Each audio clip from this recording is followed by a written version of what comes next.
All right, folks. Thanks for everybody coming out today. We have a special guest here with us this morning. We have the distinguished representative from Athens, Representative Houston Gaines. If you'll slide on up. Where's it? I don't really know, actually. Maybe just sit in there. Sit in the chair. I'm not going to sit in the chair. Dang it. That looks more like a roast or something. Yeah. Well, welcome to Athens. Brian texted me and said y'all were going to be here, and I just want to say thanks for coming to Athens. We are a great music town. Obviously, we got the Georgia Theater right next door, the 40 Watt right across the way. This Tweed studio, y'all just done an amazing job. So thanks for the great work, and had the chance to tour this facility. What was that? Maybe a couple months ago, and it's just amazing the great work being done here, but then throughout Athens. And I know that I saw these on y'all's table, but we now have the Music Walk of Fame that's going down throughout downtown Athens, so please check it out and see all the great music history. You know, I have no music talent whatsoever. That was stuck with my brother. He was in a band when he was here, and his band name was Dank Sinatra. And they became big enough where they had to lose the Sinatra parts. They became Dank. And now he's in med school, so he became Med Zeppelin. But I have no music talent at all. But do love, and the Georgia Theater is an incredible place. We're building the Classic Center Arena here in Athens. This is going to be a 7,000 seat arena at the other end of downtown. So a lot of great music history. And so thank y'all for being here, and thanks for the work you're doing on the committee. Thank you. Yeah, we're glad to be here. I mean, I think early on, talking to Senator Jeff Mullis, who is the co-chair of this is really his baby. He can't be here today. He tore his ACL while he was running a half marathon, and so he's got a doctor's appointment. He's got to figure it out. It snapped right in half. But anyway, Athens was always on the list, so we knew. You can't do music in Georgia and not discuss Athens and make Athens a part of this study committee. So that's why we're here. I will lend it over to Senator Russ Goodman to bless the day, and then we'll get this thing going. Well, thank you. Y'all pray with me, please. Heavenly Father, we just thank you for the day, Lord. We thank you for loving us. We thank you for the gift of salvation. Thank you for allowing us to come here together, Lord, and discuss Georgia's music industry and what we can do, Lord, to help it along in our state, Lord. And we just thank you for the gift of music. We know that gift has got the power to heal. Music's got the power to unite. It's one of your greatest blessings, Lord. And it's just our honor to get to discuss it and to see what we can do to help those across our state that enrich our lives through that industry, Lord.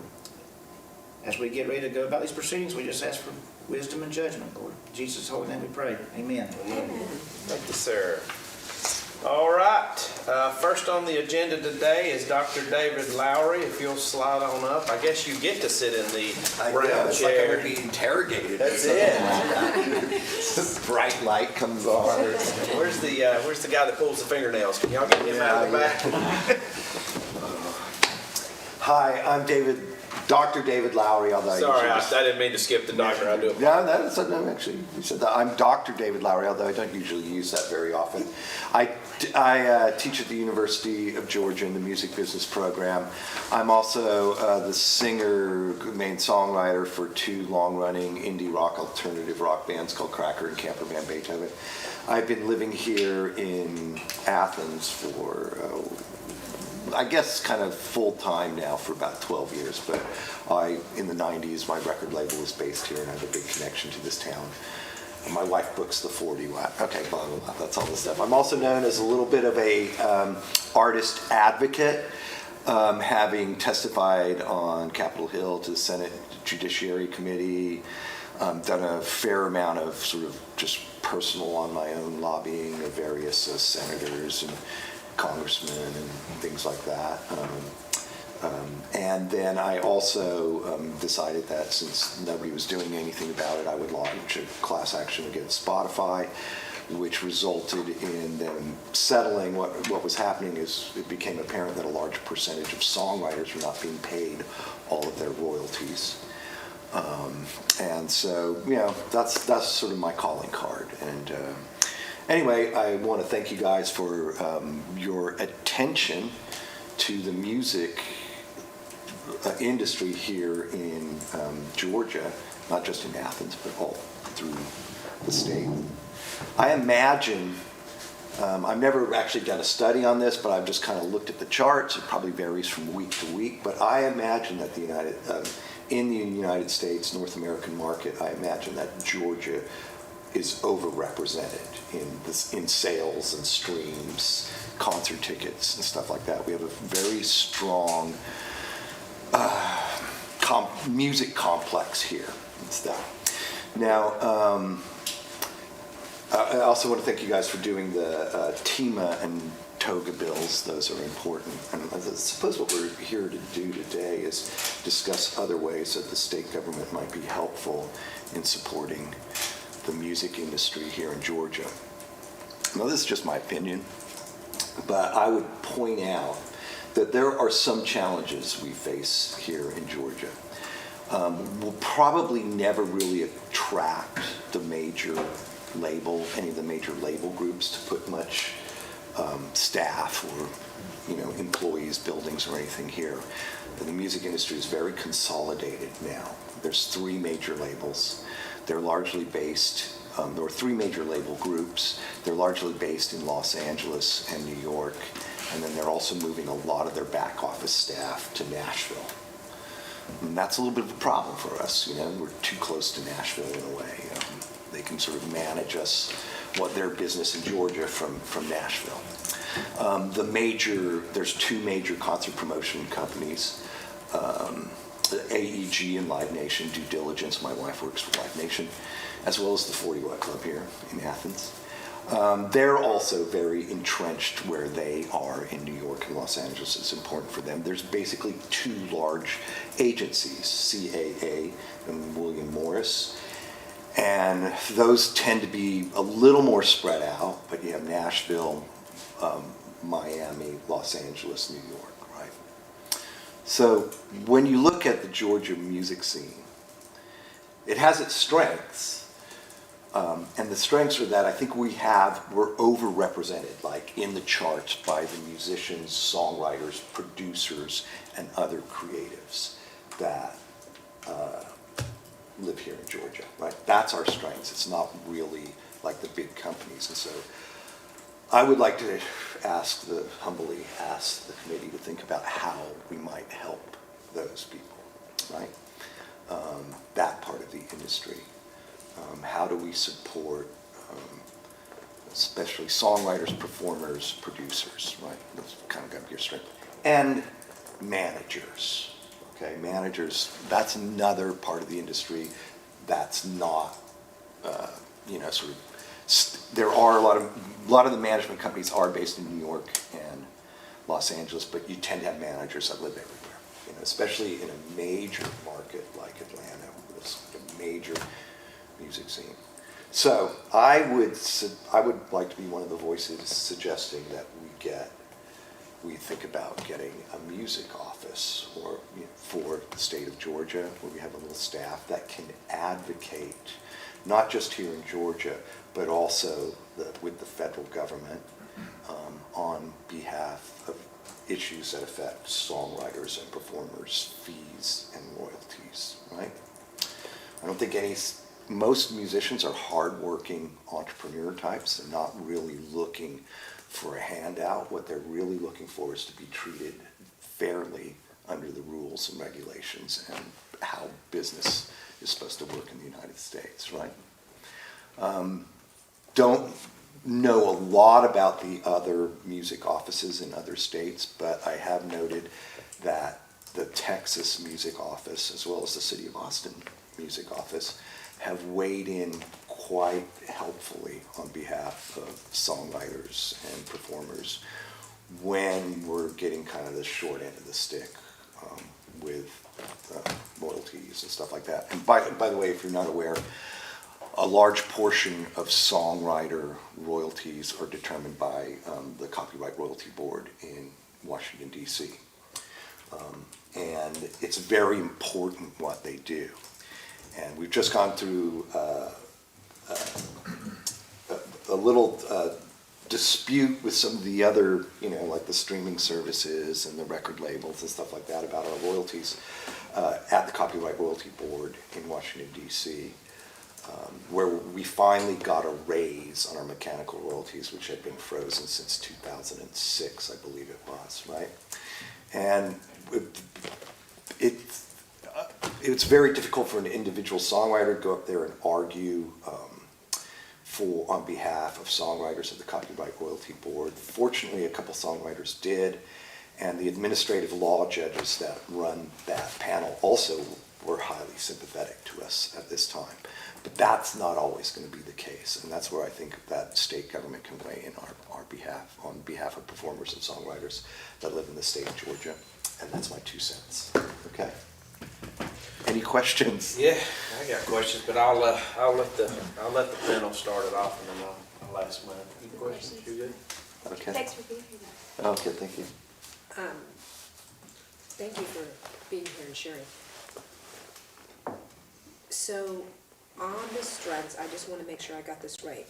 It's really, you would suggest that we pay attention to performers, songwriters, managers, and producers. Yes. Will you say a little bit more about managers, though? Because you said that's one area where it can be Yeah. really diffused and... Yeah, so like, for instance, Red Light Management was started by a friend of mine. It's now one of the biggest management companies in the country. And he's kind of changed the game on how those companies work, and that he almost runs it like a law firm, like we have partners and they revenue split and stuff like that. So he has offices all over the United States, all over the world now. Actually, I believe there's a small Atlanta branch. There's there's one in Texas. So what's interesting about the managers is they're dispersed around the country, and I think we have enough talent that cultivating management companies and managers that manage artists and stuff like that, and maybe getting more of them to locate here would be good, because managers take 15 to 20% of the gross revenue of artists, right? So they do a lot of work for that, but that's a very large chunk of the music business that if we cultivated managers, I think it's feasible for us to bring management companies here.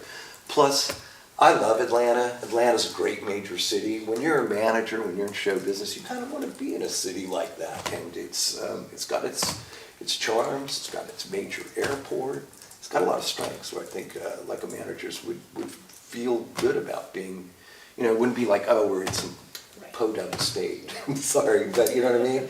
In podunk city. And so is it just is there anything on the business side of it that we would need to think about if we were trying to attract more managers or management companies to the state? Are there barriers there, or really is it just a matter of if we had an office and it was somebody's job to actually try to pursue those opportunities that we would see the results? Yeah, so I think it's more of just kind of selling ourselves to other people. Let me get back to you though. Let me think about that one, because there might be some really specific things that I'm not thinking about. But yeah, I think just selling us as a location, because we're cheaper than a lot of the other bigger cities, and you've all been to Atlanta Airport. It's a beach, and you can go anywhere in the world, right? So, and that's an important thing, I think. Thank you.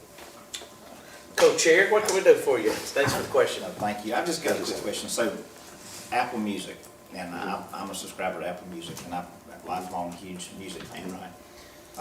I'm curious as to how it works in terms of streaming and how the artist is paid. So, take for instance, I just added, I found a new version of The Wait by the Staple Singers that I love, right? And I added it to my library. And I've probably listened to that thing 50 times in the last month since I've added it. How do the Staple Singers, or how would an artist get paid in terms of streaming like that? I mean, do they get paid when you add it to the library, or do they get paid every time that you stream? How does that work? You get paid every time you stream.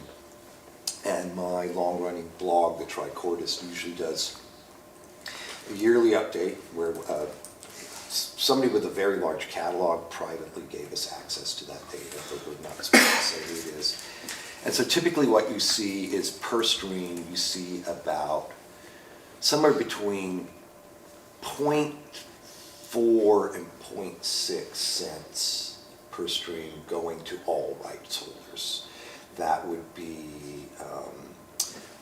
the label, the performer, the songwriter, and what's called the publisher. Publishers are sort of like record labels, but they sign the songwriter, not the performer. So it's fairly low. It kind of depends, like how many streams you get. It can be quite lucrative if you have a pop hit, right? Now, it also varies between the platforms. Apple tends to pay higher. Tidal's one of the highest paying. Apple pays pretty high. Spotify is in the middle of the pack. And then down at the low end is YouTube. Now this has a lot to do with the fact that YouTube, you don't think of that as a streaming service, but over half of the music streams occur on YouTube.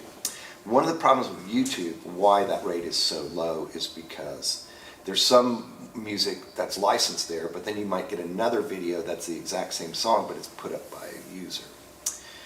Because they have access to something called the DMCA Safe Harbor.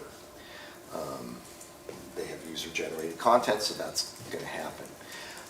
Those streams tend to get paid lower or not at all. And so, for instance, one of the things I would advocate to help artists, managers, producers, and musicians is to tighten that up. Because YouTube pays about, remember I said 0.4 to 0.6 cents? YouTube pays about 1/20th of that. And it has to do with the dynamic of that. It's not all directly licensed. So anyway, there's a big Copyright Office study about to start.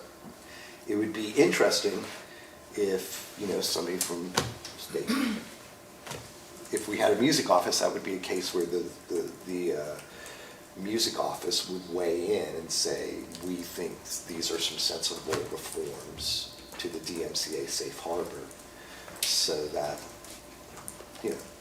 ultimately a better rate comes back to Georgia performers. Go ahead. So, one more question, in terms of music labels, and as you said, it's consolidated. I think every industry in America is consolidated, and I know that's not always good for I'm a farmer, so it's not always good for the little guy. But, Yeah. If you look back throughout history, with a lot of our record labels, they end up going bankrupt. Is there some kind of bonding in place to protect songwriters in today's time in terms of some of these record labels? In case of a financial failure of the label? I don't know that. I'll have to ask somebody about that. I actually twice went through record label bankruptcies, and I know I never got paid anything. I never got my back royalties.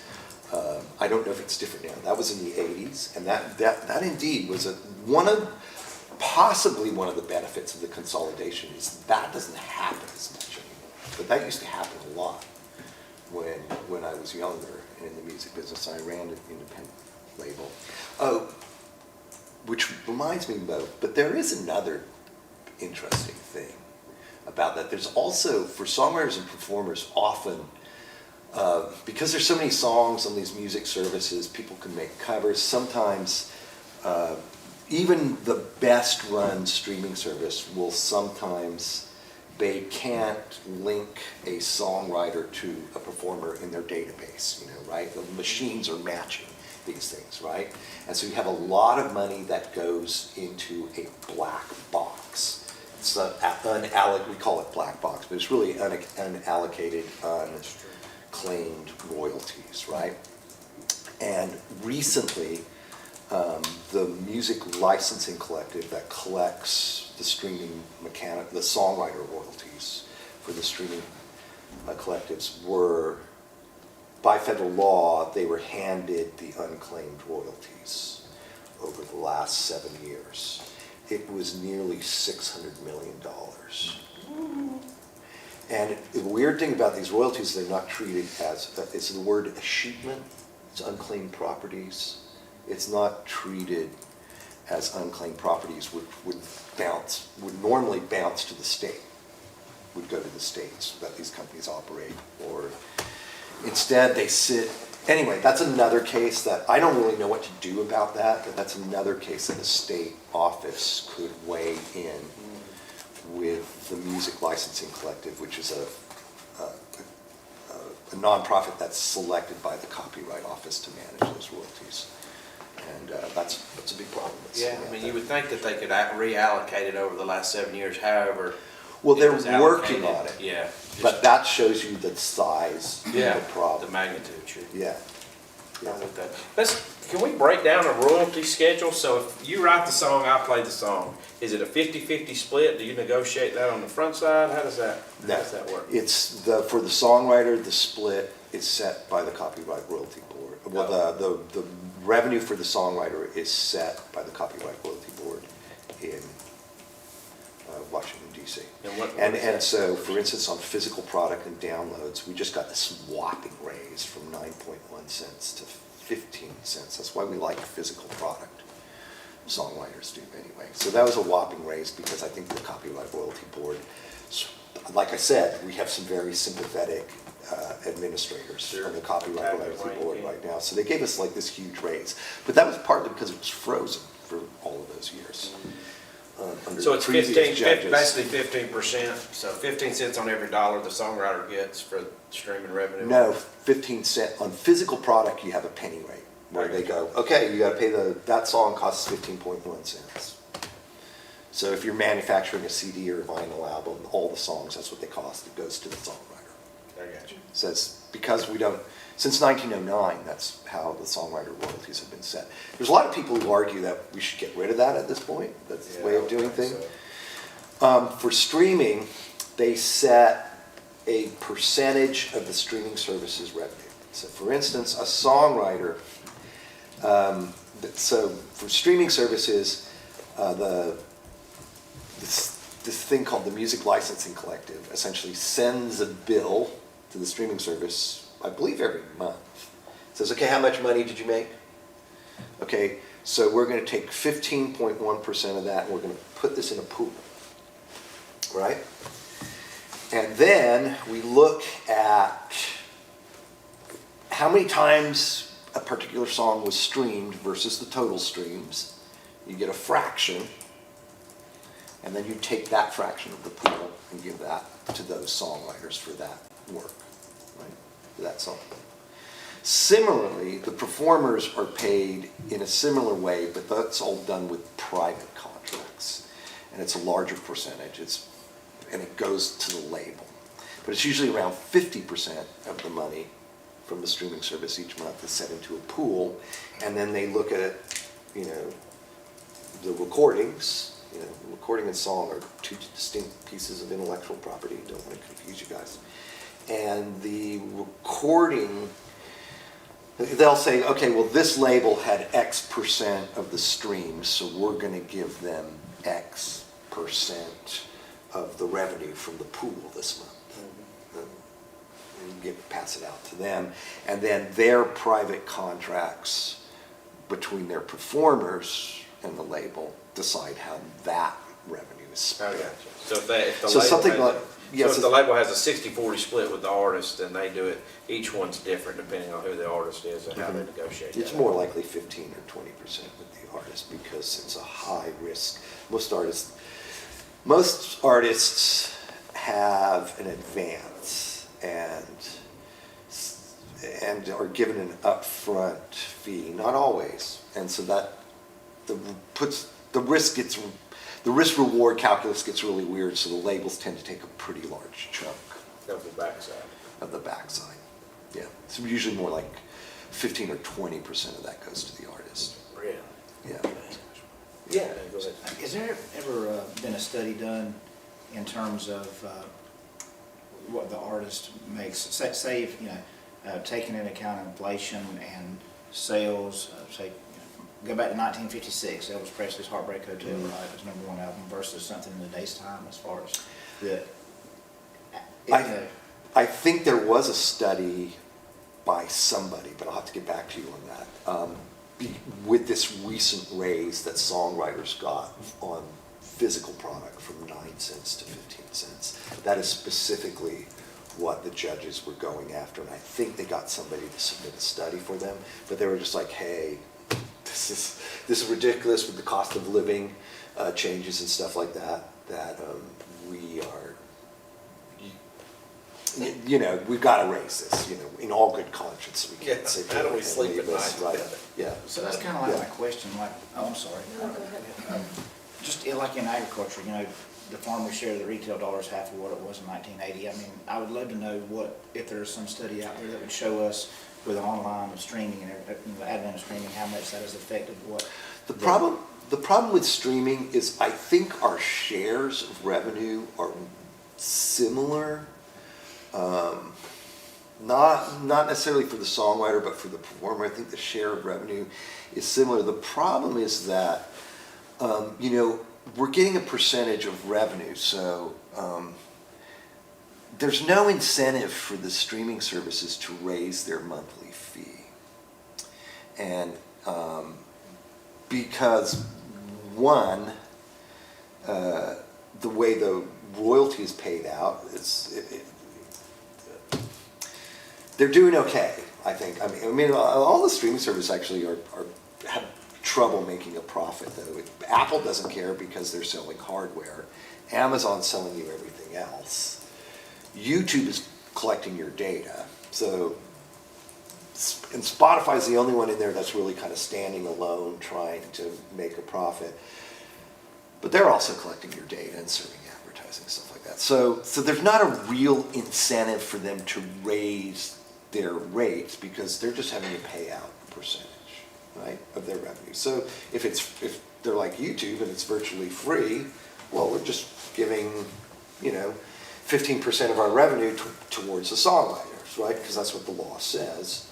They don't have really an incentive to raise their rates or anything like that. So there's a number of people who've proposed a number of different things. There's actually a sort of a floor. There's an alternate calculation where there's a floor that can raise that rate percentage-wise, but it's pretty low, and most of the time most of the streaming services don't hit it. But it would be better if there was some sort of floor that encouraged these services to raise their rates, because they're not only, the rate they're charging the subscriber, like, is it $10, a month, stuff like that.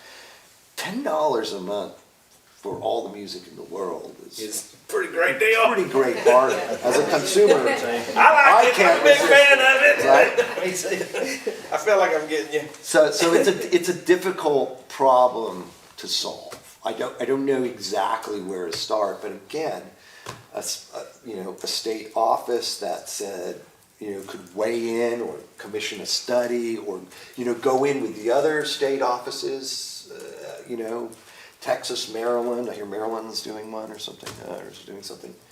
That would be great. So that was gonna be my next question. So you mentioned Texas and some of the different ways in which a state office can weigh in. What's your sense for how big of an office that needs to be to actually do the kind of job that you're talking about and be really highly effective? Is that a director and one other person? Like, from a personnel standpoint or a resource standpoint, how large does that need to be? I'll ask person I know in Texas, but I believe actually, Marla, do you have the Texas Music Office coming? Yeah, he's gonna. That's the Marla one. That's the one that's weighed in a way, and they have a similar problem in a way. They don't really have the big agencies. They don't have the concert, production companies. They don't have the labels and stuff like that. And so they, I'm not really that smart. I'm just looking at what Texas is doing and how they're advocating there, and that's similar to what Georgia needs to do. So my guess, it's probably three people, right? And yeah. Okay, thank you. Awesome. Well, I just wonder if I could kind of follow up with what you said about how moving to streaming from physical music. Do you have anything else you could tell us about how that's affected the artists, the songwriters, across Yeah. the board? And how much is actually done physically these days? Well, you'd be surprised, Is it physical, still a real? physical and downloads, which a lot of indie artists, like things like punk rock labels or jazz labels and stuff like that, still like do a good business selling that, because see, essentially, when you're selling something, you're getting all your money up front. You know, you're getting, somebody's buying essentially their 1,500 streams of the song or something like that up front, right? That's helpful, especially if you're a small independent artist or punk rock label or a jazz label or, a struggling hip hop label, indie hip hop label or something like that, getting stuff paid up front. It's less to do with the percentage of revenue as it has to do with when you get paid. So one of the things that I see is that, so what a lot of indie artists do and such do is they kind of window the stuff out. They'll put their records out on physical and download for a period of time for the super fans to buy the stuff, right? And then move to the streaming services, right? They're kind of in a way doing something similar to what the movie business does, where it's in theaters and then it's pay-per-view and then it's on premium channels and on the red boxes, and then eventually it's on Hulu or the sort of aggregators, the streaming services. We don't really do that in the music business, and it's not the right thing to do for everybody. Like if I was an indie artist, I wouldn't. If I was just starting out, if I was a new artist, I would put my songs all on the platforms. But for instance, I'm kind of a legacy artist. We have a mailing list, a lot of fans. It makes more sense for me, and what we usually do is window. We call that windowing. We window our stuff out there. And physical downloads generally do pay more, but like I said, I want to issue, it's like we get paid quickly on that, instead of having to wait the 8 or 10 years to recoup our revenue. Okay. Right? That's the issue. Okay, we good? Well, we thank you so much for being here today. It's been really Thank you. enlightening. and Great questions. Coaching us up on the world of music, and we look forward to further discussing the music office stuff for sure, and appreciate you being willing to come talk to us. No problem. I may have to run out early because I have a class to teach, but I really appreciate it. Well, we might just come This over and year? take class today, man. Okay. Tell my wife I'm going back to school. Thank you. My man's got a little Rodney Dangerfield look about him, so it might work there. Hey, you want to go ahead and introduce them? Sure. So our next speaker, and I hope I'm pronouncing this correctly, is Monty Miller, the COO of, I guess that's Factor Liberty Entertainment, ambassador of Athens Hip Hop, and an educator. So we thank you for being here today. I appreciate you for having me, and I appreciate y'all for coming. This is a little weird. Yeah. Weird, but Don't worry. we'll figure it out. So I am Montu Miller. They consider me the ambassador of Classic City Hip Hop. Done a lot for the hip hop scene. I'm originally from Minneapolis, Minnesota. And what's funny is the Georgia Music's actually what brought me to Georgia to go to college. Like I was picking colleges, but Outkast and all these great things were happening in Georgia, and it kind of brought me here. And then I was in Atlanta for a while, and then came up here to Athens. But what I do is I am a high school teacher. I teach ethnic studies and peer leadership over at Cedar Shoals High School.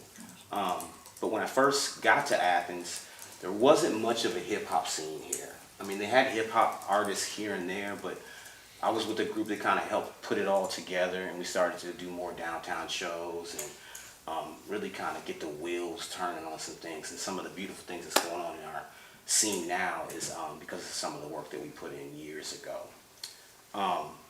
But what I wanted to say was that the office that we're talking about and we're kind of studying and making things happen is something I think is very valuable to artists here in Athens. I don't really know much about what's going on in the rest of the state. Go to Atlanta sometimes, but a lot of the work that I do is really in Athens, and I have been on tour and did some other things, but I'm really concentrated in Athens. And some of the things that we've needed is education. Because they have like these pool of artists, great artists, like these underground artists, but they just don't have the resources or the foundation to go anywhere. So a lot of these artists just end up being sort of what we call locally famous. They end up just being Athens artists and really famous in Athens, doing really great things in Athens, but they don't really go anywhere. It just kind of just stays here, and it's good. It's a good little industry thing going on, but they don't really go anywhere. So a couple years ago, ACAC, which is the Athens Cultural Affairs Commission, had a grant. And a friend of mine was like, why don't you apply for it? Usually this grant is given for visual artists, but I was like, you know what, let me put this together and see what we're doing.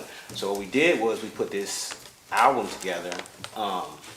It's called Classic City Wax. And what we did was we got all these like superstars, Athens superstars, put them together and put them on this record. And we actually won the grant. But the good thing is we was able to put this out, and it's physical property, but one of the requirements of the grant was we couldn't sell it. So we gave 500 of them away, and it was great. It was all good. It was something that helped some of these artists get off the ground. We even had Lingua Franklin's on here. The Issues is on here, which is he's on the Walk of Fame at this point. So really great artists, but I just don't feel like they get the highlight and the shine that they should. Just because I feel like there's a lack of education with a lot of these underground artists, and not all of them has went to school. Not all of them was able to sit down with Dr. Laurie and able to understand the business side of it. So there's something that there's something missing there, and I feel like a lot of times towns like Athens get neglected. We have Atlanta, and Atlanta's booming. It's the new hip hop mecca, and a lot of great things going on there. But throughout the state, these rural cities, these cities that kind of off the beaten path, kind of get forgotten about. So we just have like these little tiny things that's kind of going on. They run okay, but I don't know. I feel like we could push it a little further, and I feel like that office would probably help with that. Would help with the education.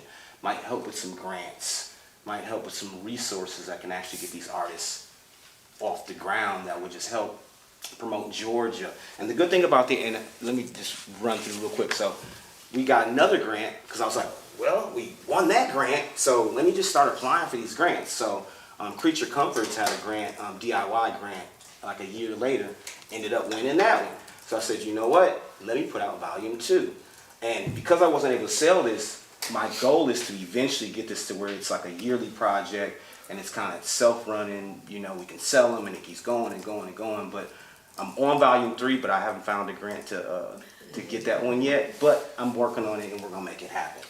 I didn't mean to interrupt. No, I you're good. apologize. But so how much was the grant? How much did it cost you to put? So to put this out is about $2,500. So the good and bad thing is all these artists, they all donated their time. They donated they donated everything. And the good thing, what I call these projects, I'm kind of walking y'all through, is Athens centric, because all the artists are from Athens, all the producers are from Athens. They were all recorded in studios in Athens, all the way down to the person who made our album covers Athens. So it's completely Athens centric, But the thing about these is I wasn't able to pay the artists. They were just, because we built a relationship with them. They were like, they donated. They kind of knew, my pedigree and what I do. It's like, oh, we'll definitely do that, because we know where you're going to get these records in the right hands. So these are all donated. I was able to give them all 10 records and some other things, and do what I could to give them a show when I'm doing shows and things like that. But it just wasn't.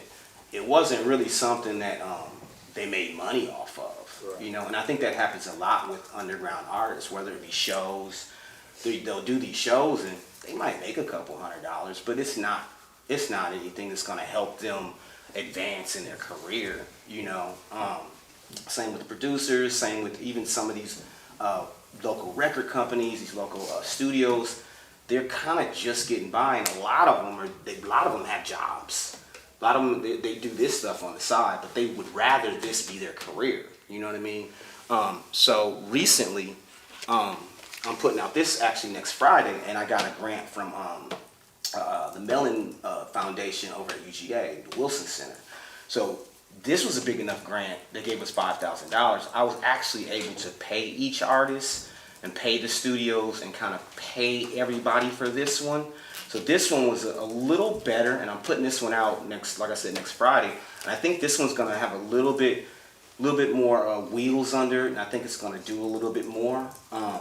So I say all to say is I just really think one of the things that's missing is we gotta have better education for these underground artists, because they don't know, and some of them are really talented, but they end up spinning their wheels.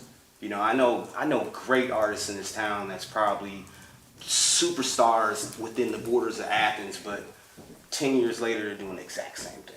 They ain't doing nothing. And I don't say nothing, but they're not going anywhere. It's not doing anything for them. So I feel like we just need some more resources. We need some better education. And it's funny because talking to Andrew, Tweed is one of the organizations, one of the companies here. They're starting to do that. They're starting to provide this education because they saw the need for that. That we need to give these artists some education so they can get out in the world and actually like do the things that they were born to do, so to speak.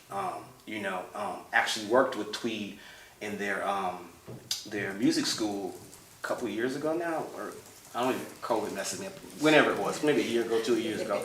But anyways, the artists came in and they were actually able to get beats and record with some of their students. And we came up with this project. Project didn't really go anywhere yet. It's kind of shelved it because we just everybody kind of had some things going, so we wasn't able to do that. But I need more tweets.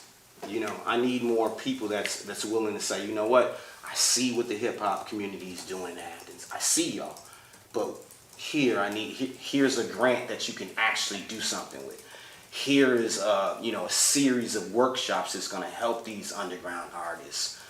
Here's some more resources. Here's some things that's going to actually get this thing off the ground, and you won't get lost in the hustle and bustle of Atlanta, because a lot of these artists end up going to Atlanta, but they get lost in that whole infrastructure and industry down there, because Atlanta's doing their thing. But like I said, the thing that I think this office can really, really do is like really branch out and go to these rural communities, go to these little small towns where these artists are like doing great things, but they either don't know, they don't have the resources, they're trying to watch some YouTube videos to figure it out. Maybe they get big on YouTube, maybe, some of these other platforms they like get some good streams off of, but it's just not really going where it needs to go. And I've seen so many artists that just get lost in the sauce, so to speak. They're there, they're great. And be honest with you, this record I'm putting out and some of these other records, especially this one, I would honestly, and not just because I helped put this out, I would put this record up against some of the top 10 in the industry right now. And I got this in the back there. I want all y'all to take one of these home with you. And when you listen to it, you're gonna be like, wow, like this is just as good as anything that's in the industry right now. I guarantee you. The beats, the sharpness of it, this is just as good. But if we don't do nothing with this, it's just gonna be like, oh, remember that, 10 years from now, I'm like, remember that album, Now's the Time, that came out? That was a great album. So, didn't really do nothing.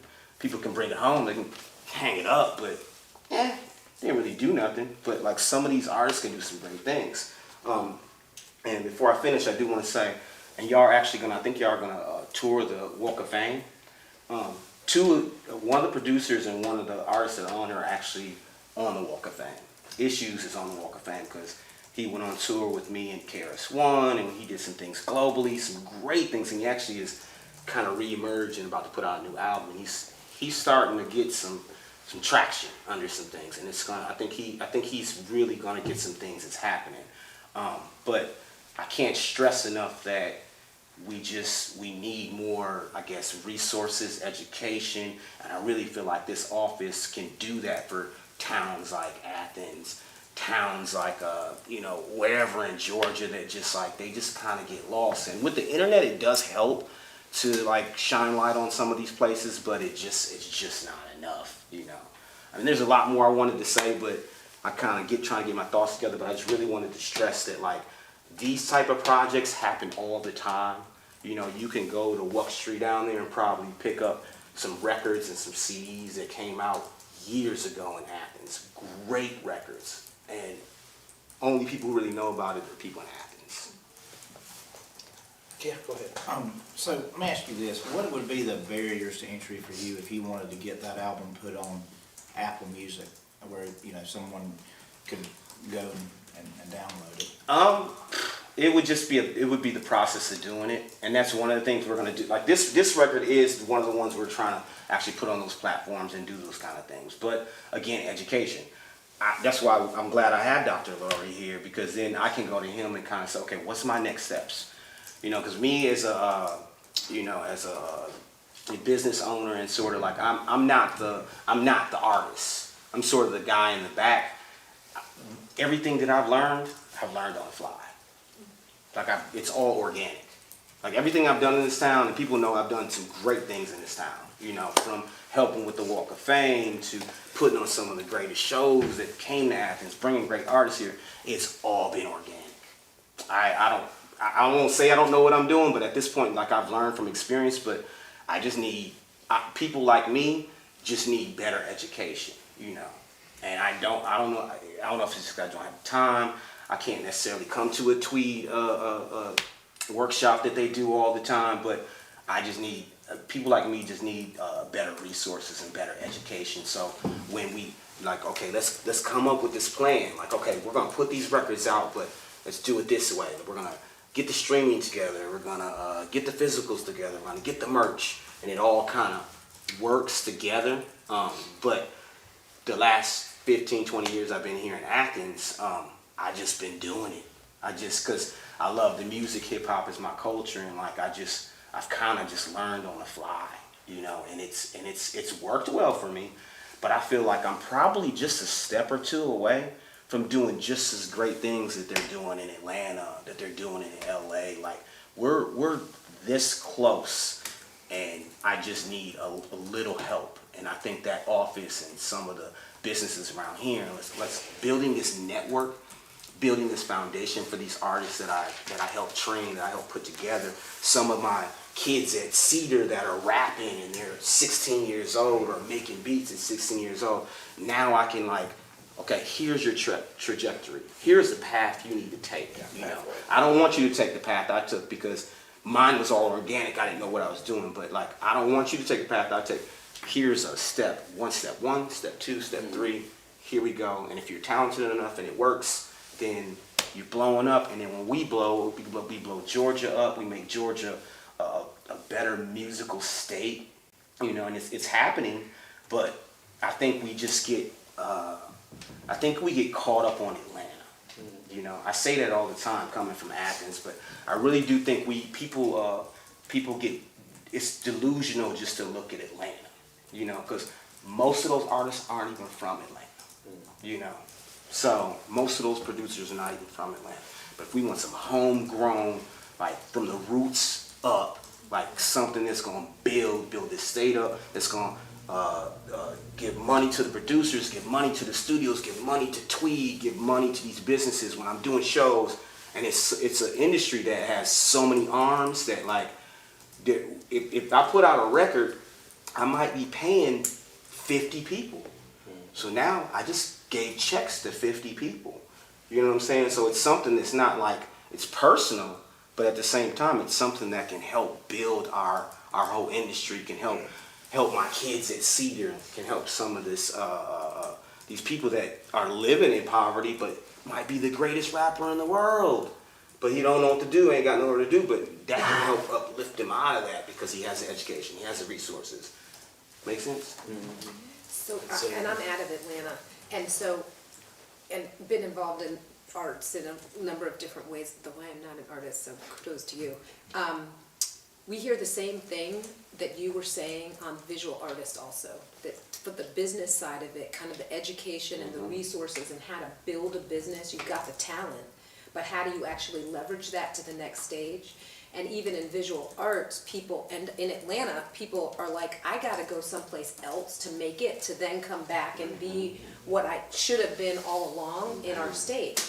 And so one of the things that I am wondering, so I'm not sold on this, I'm gonna play devil's advocate though for a minute.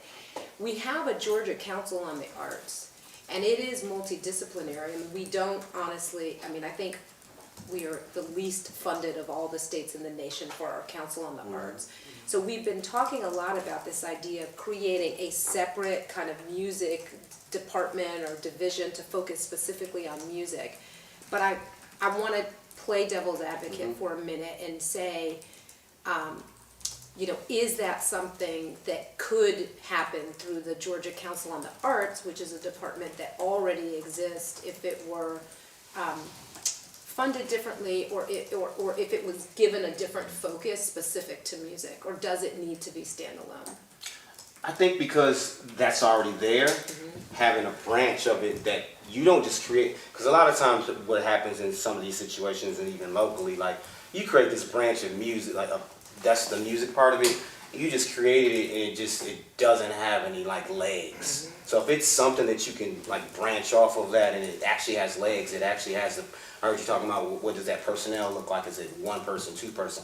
I don't know what that looks like, but whatever we study and figure out what needs to happen for it to actually be valuable to the artist, that's what needs to happen. Yeah. You know, whether it be 2 people or whether it be 50 people, I don't know, but it just needs to be something that actually works for us. Right. You know what I mean? So it's funny because the ACAC is pretty much visual arts based too, but I just happened to apply for this grant, and there was enough people on the panel that gave it to me. So now, you know, they help put out a music project where they're There's normally so much visual arts. now, more intersection anyway between all the disciplines, they kind of can bleed, I mean, into each other more and more anyway, just because creatives are, you know, like not singularly just a musician, but also visual artists are also dancers, so that kind of collaboration across disciplines is interesting to me. Sure, and we Yeah. need it. I mean, we have to have it. We just, and it's building that foundation,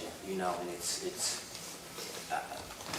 if I would have had some, if I would have known what I know now 10 years ago, I probably wouldn't even be in this room because I might be in LA somewhere or something. You know what I mean? Like I've had to kind of do it on my own, and hip hop and my industry and my people, like I'm not looking for a handout, but a little help would help. You know what I'm saying? If we're talking about bringing jobs to Georgia, talking about bringing jobs to Athens, I could show you how. You know, I could show you like from the producer to the artist to the visual artist to, you know, the recording places to the venues. Now all of that those are all jobs. You know, so yeah. I would argue that if you could do a fundraiser based on the release of those albums, that you could have such a huge event in conjunction with athletes in the state of Georgia, having them down here for the release party and release that you could raise hundreds of thousands of dollars for education. Yes. I would argue is with the track record that you got going now, that you could put on an annual event or you know, where you're having a release party and just simply play the album. Yep. And that's kind of what we're doing next Friday at Preacher. People would. But it's not gonna be that big. No, but I'm talking. But it will be. I'm talking about close the street off, Sure. big epic event. Get people from all over the state of Georgia and the nation, in fact, here, and create that synergy on an annual basis, and you could fund whatever education projects you wanted. I like your thinking. So, I kudos to what you're doing. I agree with you. It's like most things we deal with at the state. Everything happens in Atlanta and the rest of us have to fight. Yeah. And it's no different in hip hop.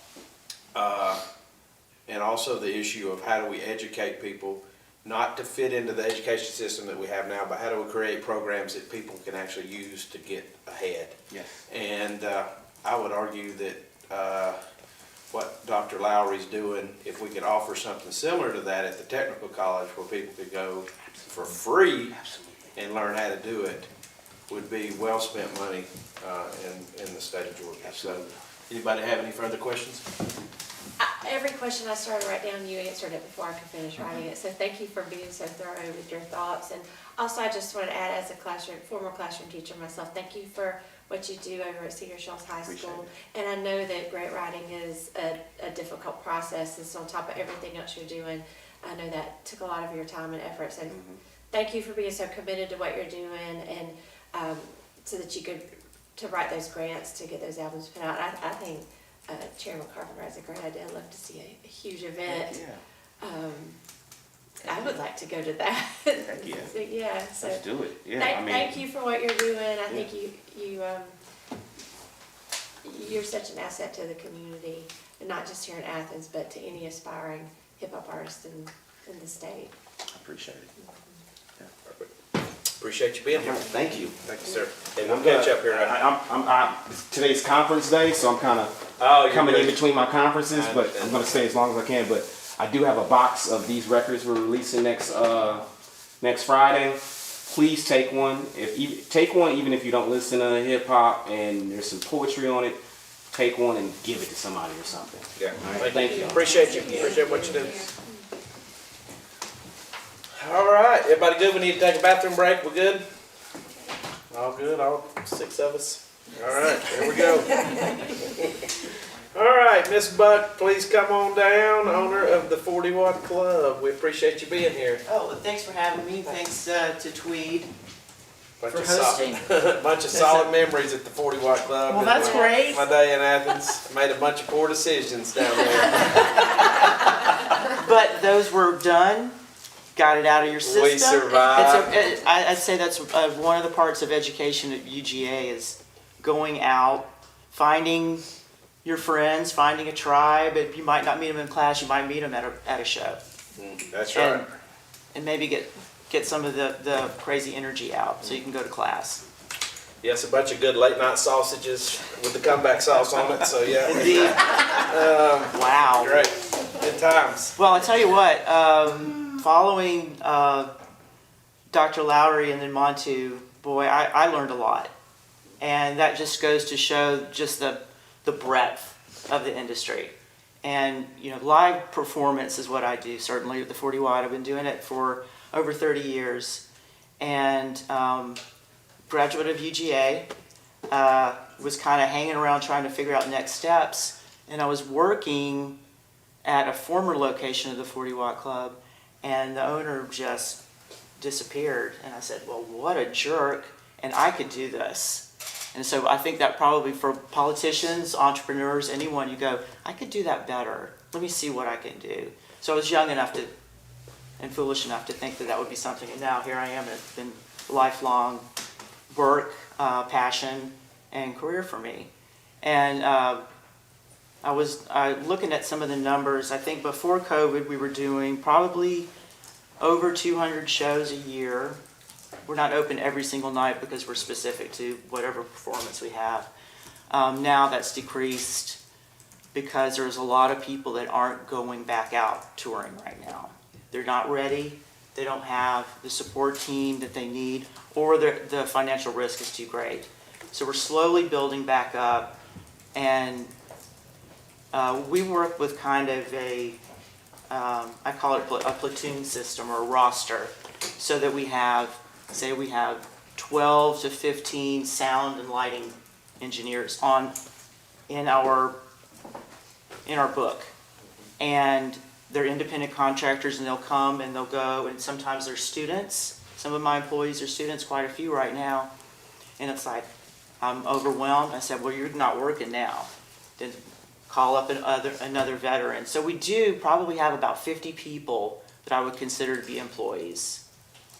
Certainly not every night.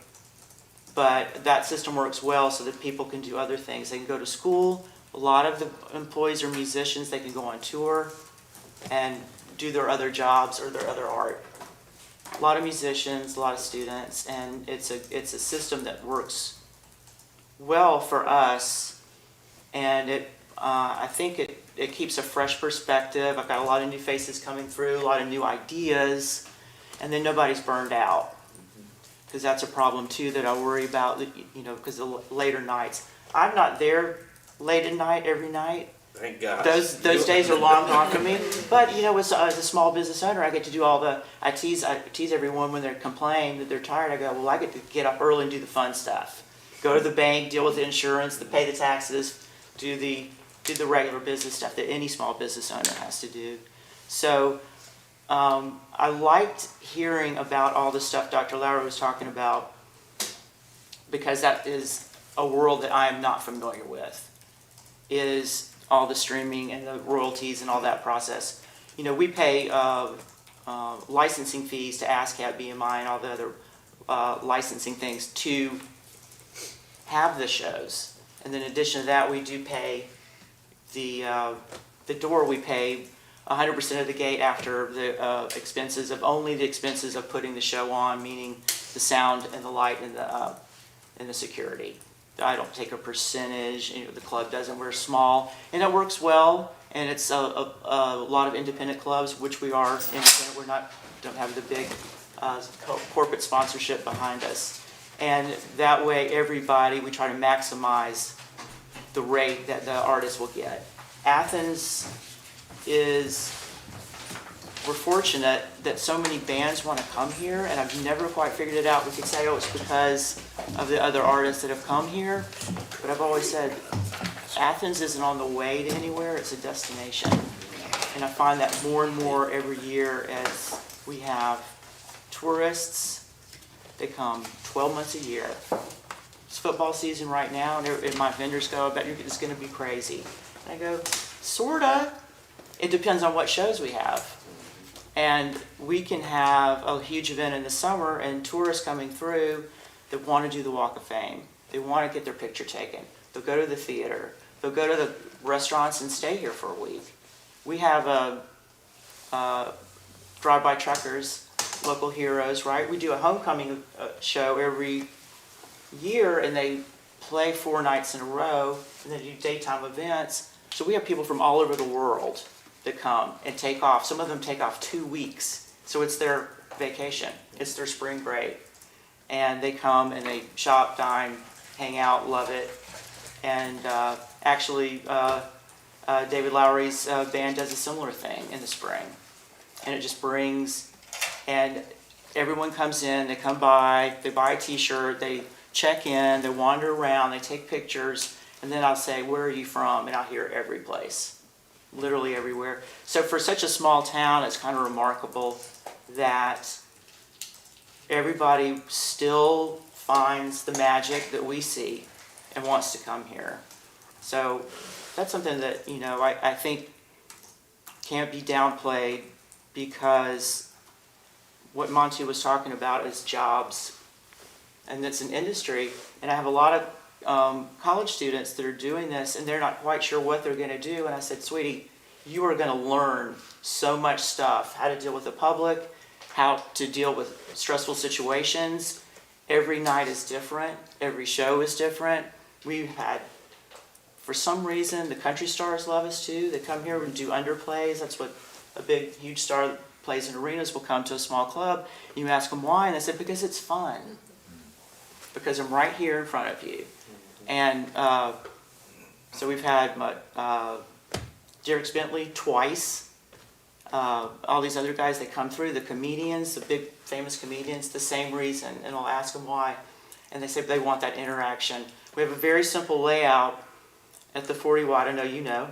3-sided stage, so there is no bad seat. It's all you can see from everywhere. And so everyone appreciates that fact for the smaller clubs, that you have that intimacy and that closeness, and you get to, I have people hanging over the thing looking like, what kind of pedals does he use? Mm-hmm. Or I want to see up close and see, the sweat coming down off the face. So it's an interesting thing that's kind of evolved over the years, that it's not just the homegrown talent that gets boosted, but when the mythology, or whatever you want to call it, continues through the generations, then more people come.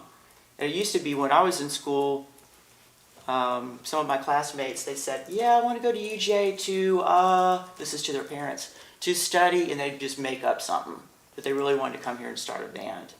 But now I think it's fine to say, I want to go to UGA and do a band and see where it all ends up. So there's no stigma to wanting to be a musician and to want a career in the industry. Anybody have some questions? I've got a couple. Go ahead. I'll ask a quick You go question. first. So I'm a graduate of the University of Georgia too, but unlike Chairman Carpenter, I never made any bad decisions. I was always at Bible study at night. No, My, how things have changed. yeah, if you believe that, I've got some oceanfront property for sale too. Just gonna ask and we met at Capricorn Studios, I guess, a month ago. And, you know, obviously you've got an iconic venue there, and we've all, those of us that matriculated here have all been there and have memories from there.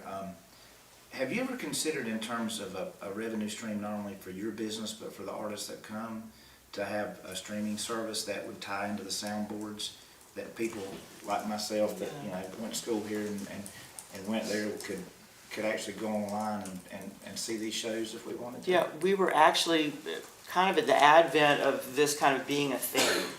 In the mid-90s, we were involved with a group, and they had angel investors and a lot of money behind it, and they installed all the appropriate equipment, cameras, internet connections, and we just needed the okay from the artist. But it got too tricky because of what we were talking about earlier with the revenue and who the ownership of the property.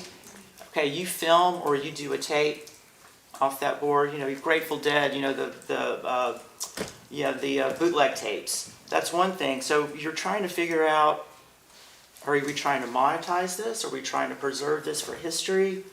And that never got resolved. And there was quite a few of us that did this, clubs from all over the country, Digital Club Network.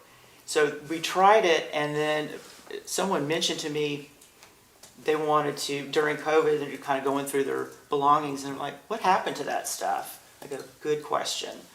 So we kind of started maybe too soon with something like that, and then it wound down kind of and dissipated to a sense that everyone is a little bit wary. So I've always had in the back of my mind, if some smart person can figure it out, that would be super cool. And it could be, there's two ways to look at it. There's either the recording of the event or the filming of the event in conjunction with the music, because that's pretty neat too, to watch the performers on stage. That's a good idea. Yeah, I mean, I think Austin City Limits type stuff, but Exactly. live at the 40 watt every Exactly. Friday night. I mean, there's Exactly. something. There was, what is it called when the small TV stations, from back in the day when you would, local access channel, and there was a Scary small, Wolf. there was a few of those little small programs, and people would do it, and then you go like, I would love to find that stuff. You would, you know, I think just as a curiosity, all the music papers and newspapers in town have been digitized now. And the Galileo Project, and the university does it. And it's awesome because I can have a conversation. I go, no, they played in 2002. And they go, no, you're wrong. I go, well, let's check it out. Pops up, you can read the story, you can go through a red and black or a flagpole from that year and see the lineup and read the reviews. And it's so interesting to see the images and to kind of see that timeline. That's awesome. Yeah. Listen, I don't. I have a question. Are you finding it as an independent getting harder and harder to compete dollar wise to get artists to the 40 watt? Has that been an issue? I know the price of poker's changed tremendously after COVID, and artists are requiring much more money. Well, Yeah, there's you had a hard two time. sides to that. When we first, we were closed for 16 months, and we had a slow opening in August of 20, or 21, sorry. And we, one of the things that I wanted to do, and the whole team at the 40 Watt wanted to do, you know, we were stuck in this, we have to appeal to college kids and limited budget and everything has to be cheap. I go, that's a good way to look at it, but at the same time, the artist needs to be paid. And we felt like, we'd have small local bands go like, well, we can't charge over $5 or $6. And I go, well, you are now, because I want you to walk out the door with some money. And I think that over that period, I think the public that isn't in the music business, they're just fans, not just fans. We love our fans, but they didn't realize that, and they think it's a great idea. They would love to pay the smaller artist a few more dollars per ticket, knowing that's going home with that artist. Sure. So that's one of the silver linings of COVID, is that we got to reinvent a little bit. And that was one of the things I said, I'm not doing a $5 show. We're not doing those. And in some places we'll do free shows for exposure and stuff like that. And I've always been a little bit like, I'm afraid what that says. Is everything free? Well, I don't pay for music. Why would I pay to see a live show? Yeah. And I wanted to spell that out right. And I think it gave us a good opportunity to do that, coming back after COVID. Sure. I just got one question. Absolutely. I'm wondering, so we did a hold on sales tax for venues that charge fees for tickets. You talked about a fee at the door. Is that the same as the Well- ticket fee? And does that elimination of sales tax for venues affect a club your size? Absolutely. Okay. Yeah. When I talk fee, I mean the gate, Yes. the door, whatever Yes. whatever phrase that you use. Yes. What we try to do is keep our costs as low as possible. And everybody comes in. The only people that are guaranteed to be here from door opening to door closing are the sound and light people. Everybody else I don't need all y'all. Yeah. You're cut. Says, I want to stay. Or they go like, good, I have a test tomorrow. Cut, because you're always looking at that bottom line to make sure that it's worth everybody's time, and including the artists. You want to make sure they walk out with something.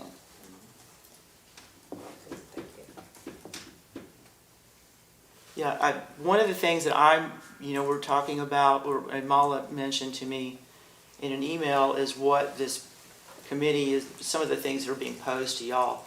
And I don't know how it would work with tax incentives, but I will say, like Manu was talking about grants, a grant enabled us to reopen. And it was an arduous process, I'm not gonna lie, that was my job for a couple of months, is applying for a federal grant, but it was initiated by Senator Cornyn from Texas and Klobuchar from Minnesota, because they know there's the two states that have a very strong live music and touring revenue stream, and they knew. And it could be the people that accepted the grants. There's no big corporate Live Nation, for instance, venues, or AEG venues. It was just small independent ones or large independent ones. And it could be a honky-tonk in Oklahoma, or it could be a theater troupe in Connecticut. It was all over the place, and we were fortunate to receive that because it allowed us to come back in. When you close up a building for 16 months and the AC's not really going and the heat's not going, and you come back and it's not just like, oh, well, mop the floor and we're ready to go.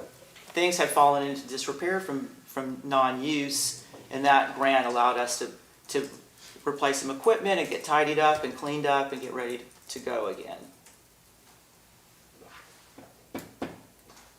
Well, we appreciate you. Big fan of what you do. Well, thanks so much. Look forward to taking in a show soon enough. Yeah, this was so interesting so far. Like I said, the two before me, I said, how am I going to follow those guys? Oh, Lord. They're just learning so much too. And thank you for being here. I appreciate it. Absolutely, thank you so much. Mhm.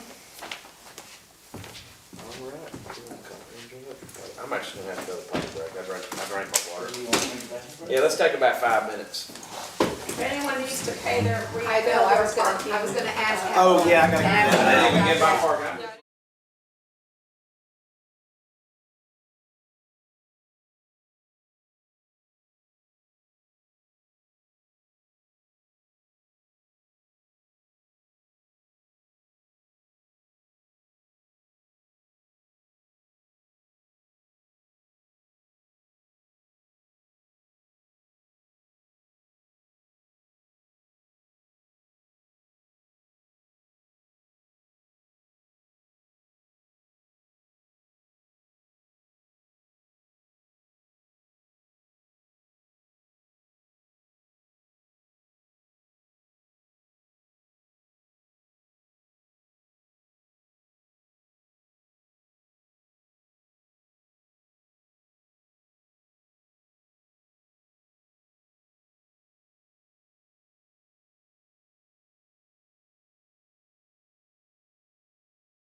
Folks, we're gonna get this show on the road. Been a great hearing so far, if you will. Super excited for our next guest, Chairman, co-chair for the day, substitution for the infamous Jeff Mullis. Jeff Mullis, I tell you, that's some shoes that I'll never be able to fill for sure, but we will try here anyway. We want to welcome Andrew Ratcliffe, CEO and recording instructor from Tweed Recording.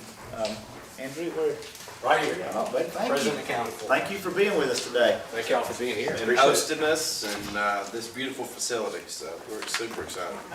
Thank y'all, I appreciate it. So, my name is Andrew Ratcliffe, I'm founder and CEO of Tweed Recording. So, I also serve on the Governor's Advisory Commission for Film, Music, and Digital Entertainment. So we are advising and trying to help motivate some things like y'all are doing in film music and video games and all that kind of good stuff. So today I just wanted to take a few minutes to talk to you about my past, kind of the present and the future of what happens on a day-to-day basis here in Athens. So I think everybody's kind of on the same page. I watched the video that you guys did in Macon and talking about music office. I think everybody's in agreement that we need to do that. I think we need to get some tax incentives in place for working on that are specific for music, things like bands, things like touring musicians, things like places for people to come and start rehearsing for tours. So we're actively doing all those things in this building as far as a training standpoint. So behind me there are 5 studios, 2 commercial type studios. We're in the process of building an Atmos studio, which is not only for music, but also for film, television. You'll see that when we tour a little bit, so excuse the mess back there. We're racing to try and get that done. So within those 5 studios, we have an 18-week, 540 contact hour audio production school. You did hear me right. 540 contact hours. That is 2 college semesters in one.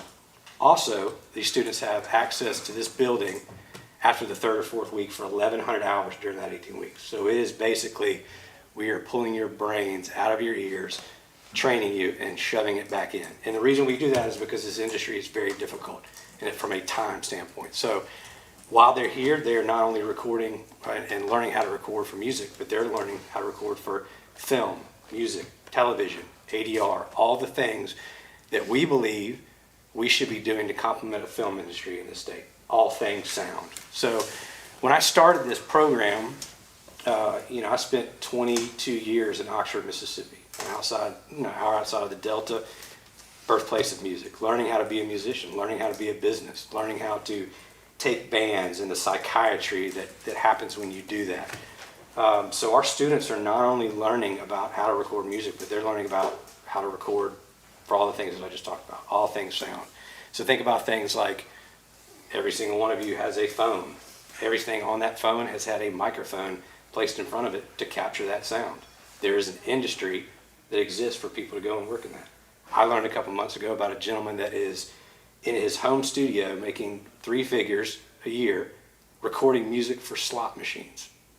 Specifically, just that. So his day-to-day is an algorithm for slot machine music, and then he's spending other time recording bands.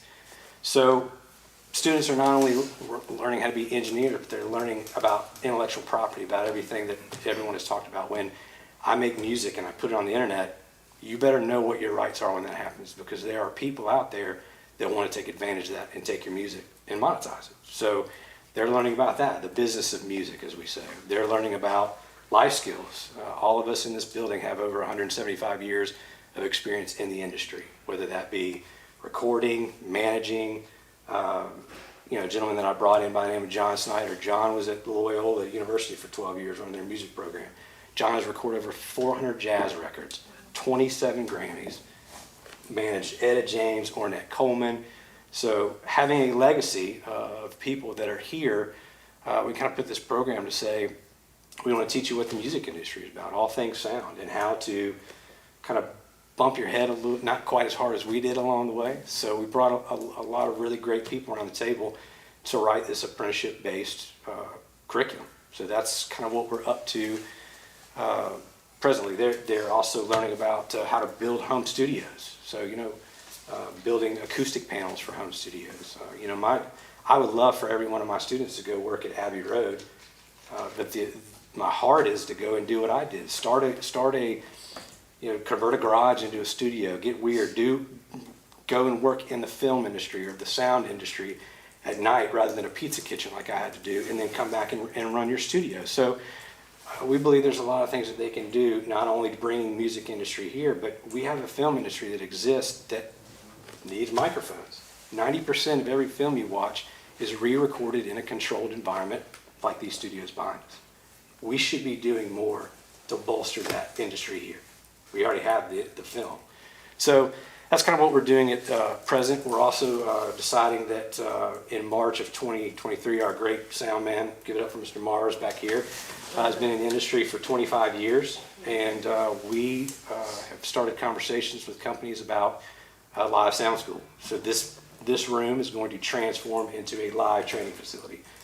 Spoke with a gentleman in the industry, a rather large player that has probably required or responsible for 80% of touring in the United States this company does. And he basically said, Andrew, I need your past, present, and future students. I'm at a 150-person deficit going into 2023. There is a third of my business that I can't even get to because I don't have the training. So we want to meet those people where they are, bring them to Georgia, and kind of put us on the map for all things live sound too. So some of the things that we're doing along the lines of education, we've reached out to high school students. When we started this, I kind of said, well, we're not accredited, don't want to be accredited. We're embodied by the Georgia Non-Public Education Commission that gives us the right to act as a school. So my admissions director and I got together and said, well, what are some things we can do to promote this? So we basically said, well, what are all the high schools in the state of Georgia that are doing exceptional band programs, film, music? So we just said, let's just start cold calling them. So we did. And we met people along the way that started sending us students for workshops. We got into 85 different high schools to where we were able to help them with curriculum for their music tech programs, able to build out studios for them, all in the name of let's get everybody around the same idea of music tech. And let's maybe change that to career tech, because it gives us access to things like federal money that we're turning back away that we could be using for all these programs that we've talked about.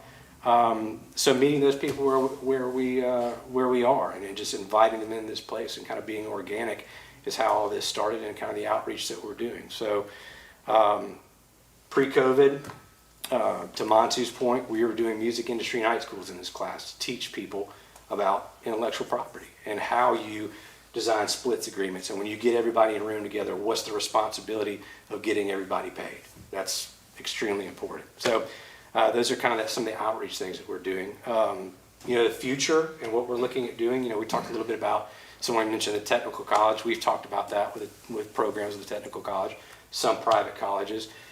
What I would love to see in my heart of hearts is there was a thing that was started a couple years ago by Governor Deal called the Georgia Film Academy. There's no reason why we shouldn't be doing the same thing for a music academy. And we're doing it actively right now. So any outreach that we can have to help on that would be greatly appreciated.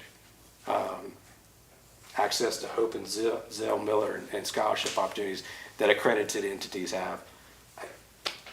All those things would be wonderful to have, not only for us, but for other programs like people have talked about in the state.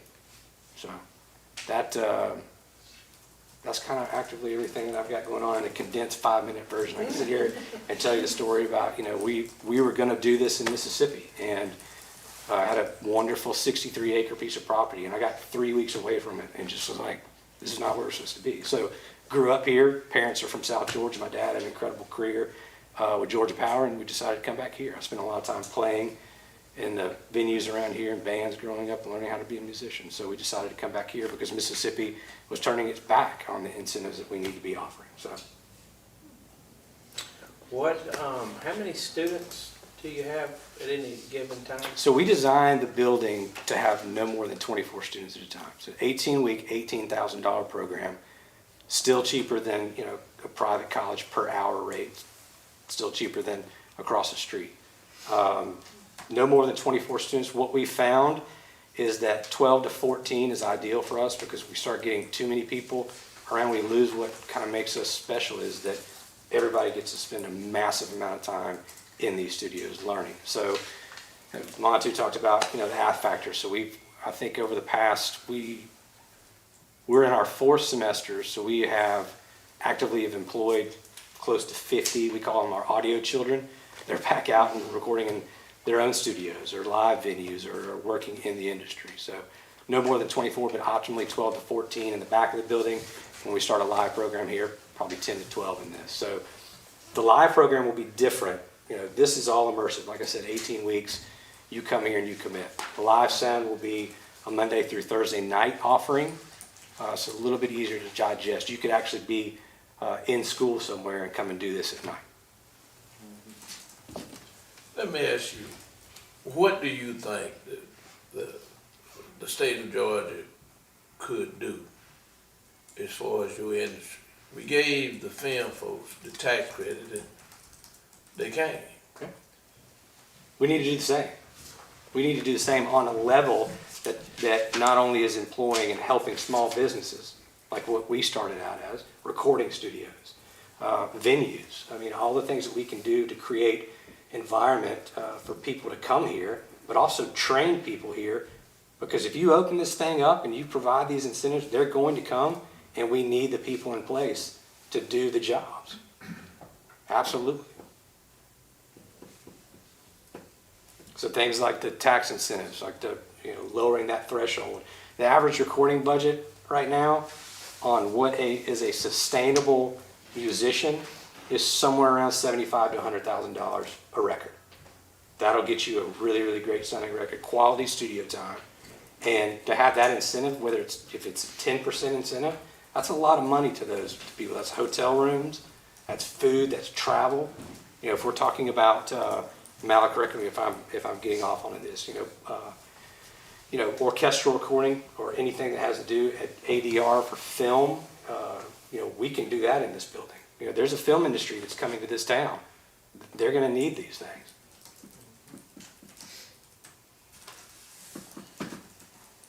Anything else? Yeah, they're already expanding past where the initial Oh, yeah. plan. I mean, it's blowing up. It's crazy. What's your application process like, or how do you identify what students could most benefit from your program? So the application process is, you go online, you fill out the application. We've set up these series of questions like, what song do you like more than any other song? What song do you like least? Okay, well, if you don't like this song, go listen to it for 5 days straight on repeat. And if you can do that, then you're ready for this. So there are questions that are involved, and then there's interview process. We sit down and meet you face to face, and I always ask everybody on day one, what do you want to do?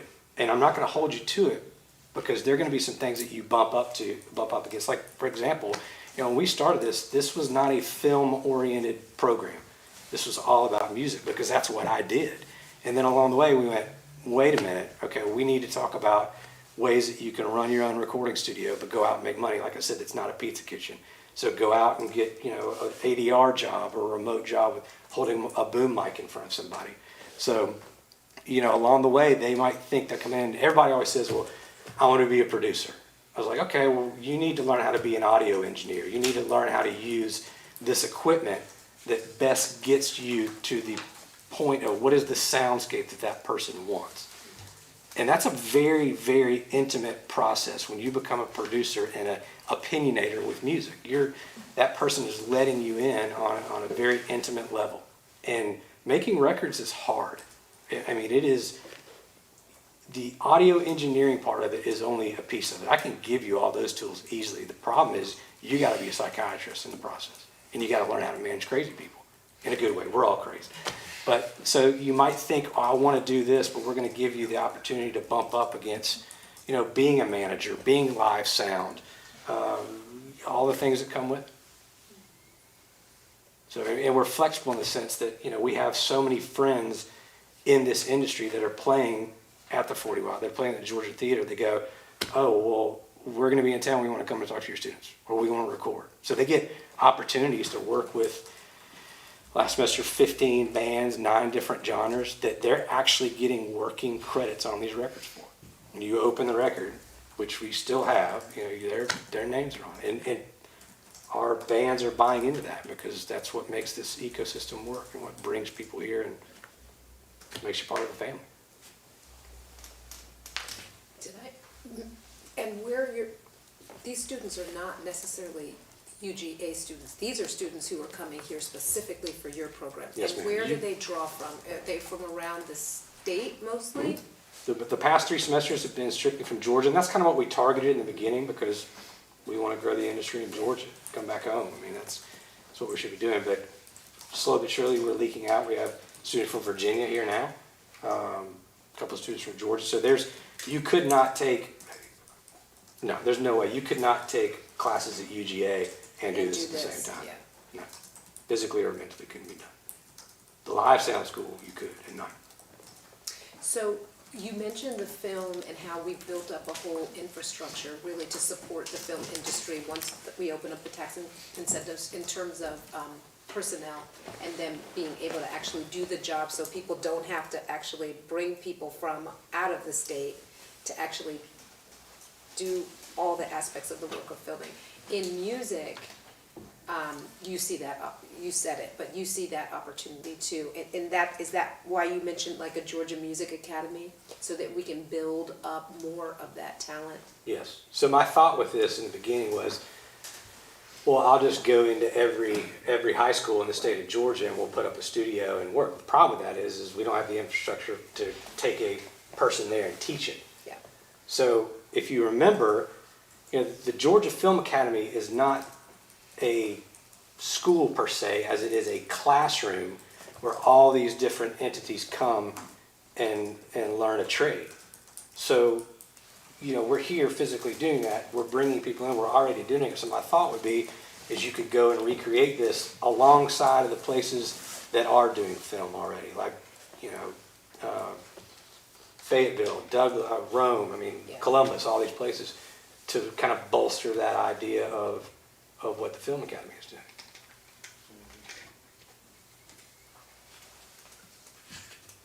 Thank you. Sure, thank you.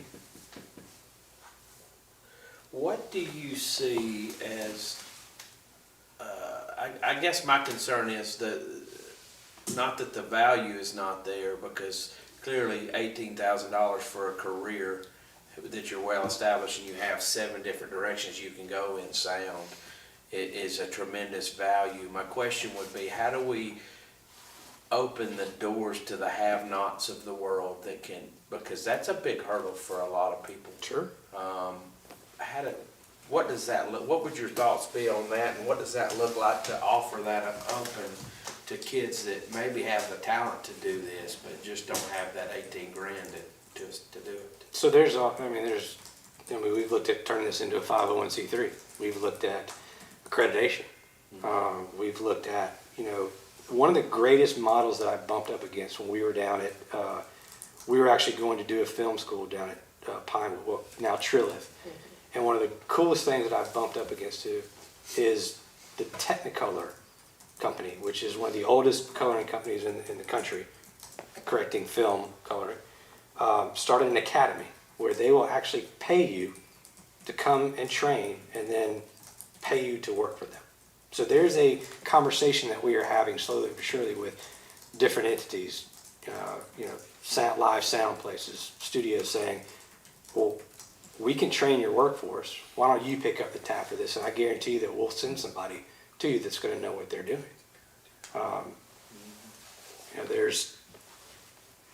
Yeah, I think that's a great idea. Or even, there's been a lot of conversation around percentage of future earnings to pay back the education piece, whereas over the next 5 years afterwards, not a student loan per se, where you're, but maybe 5% of your earnings over the next 5 years to help pay back your education. Yeah, that's been huge in the sports world. I know there's the famous tennis coach that did that. Yeah. Andre Agassi, and it Right. turned out okay for him. Yeah, there's some of that going on in minor league baseball too, but it's a little more sharkish, aggressive. I give you $400,000 for for whatever Tejada just signed that $300 million contract. But I think that's a fair conversation, and obviously there's more risk in that for you. But I think, just talking through it, just trying to figure out what can we do to make sure this is available to everyone. Well, it's like Montu said, I mean, we're fully aware. I mean, I had this idea is I'm going to go out and do this on the outskirts of Athens, and I'm going to recreate what I was going to do in Mississippi on a big acres. The problem is you got a train that runs around here 9 times a day, and isolating a train in a studio is massively expensive. So, we had a picture that I was standing in this building and going, how can I make this work? And then literally we get a phone call as we're standing here. Our CEO, David Dwyer, gets a call from next door saying, hey, we want to sell our building. And all of a sudden, 6,000 square feet was almost exactly what I had originally intended for in Mississippi.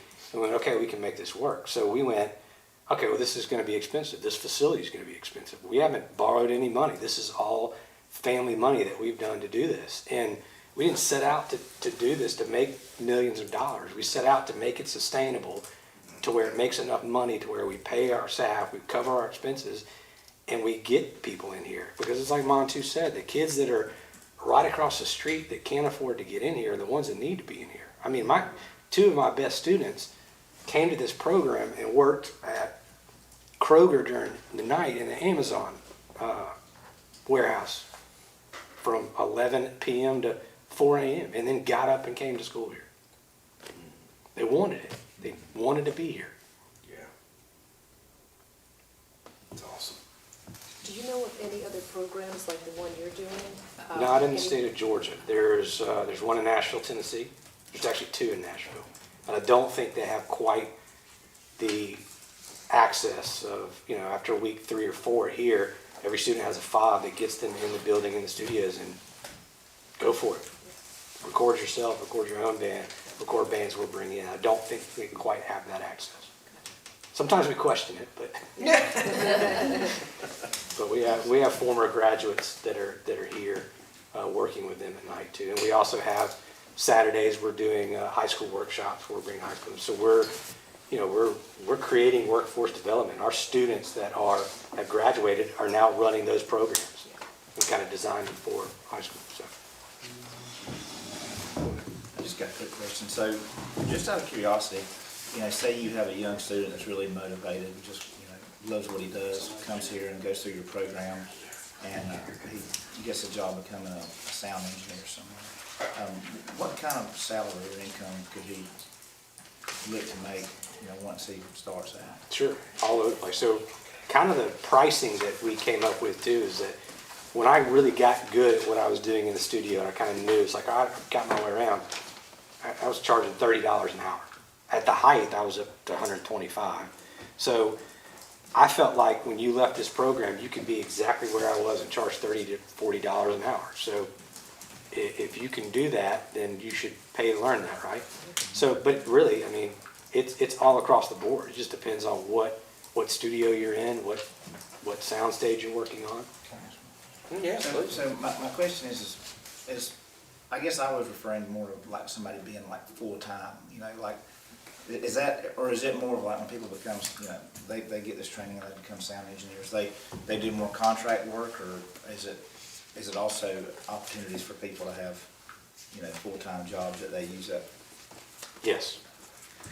More so than not, in a studio environment, you're going to be brought in and you're going to be probably paid around $10 to $15 an hour as an assistant or a runner.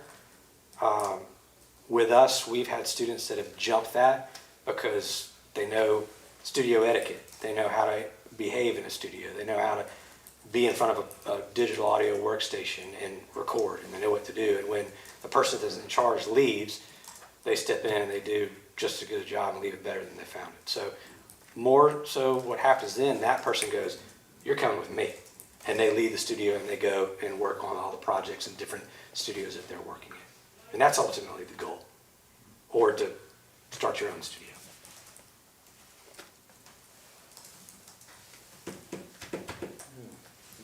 Anybody? Hey, we got 2.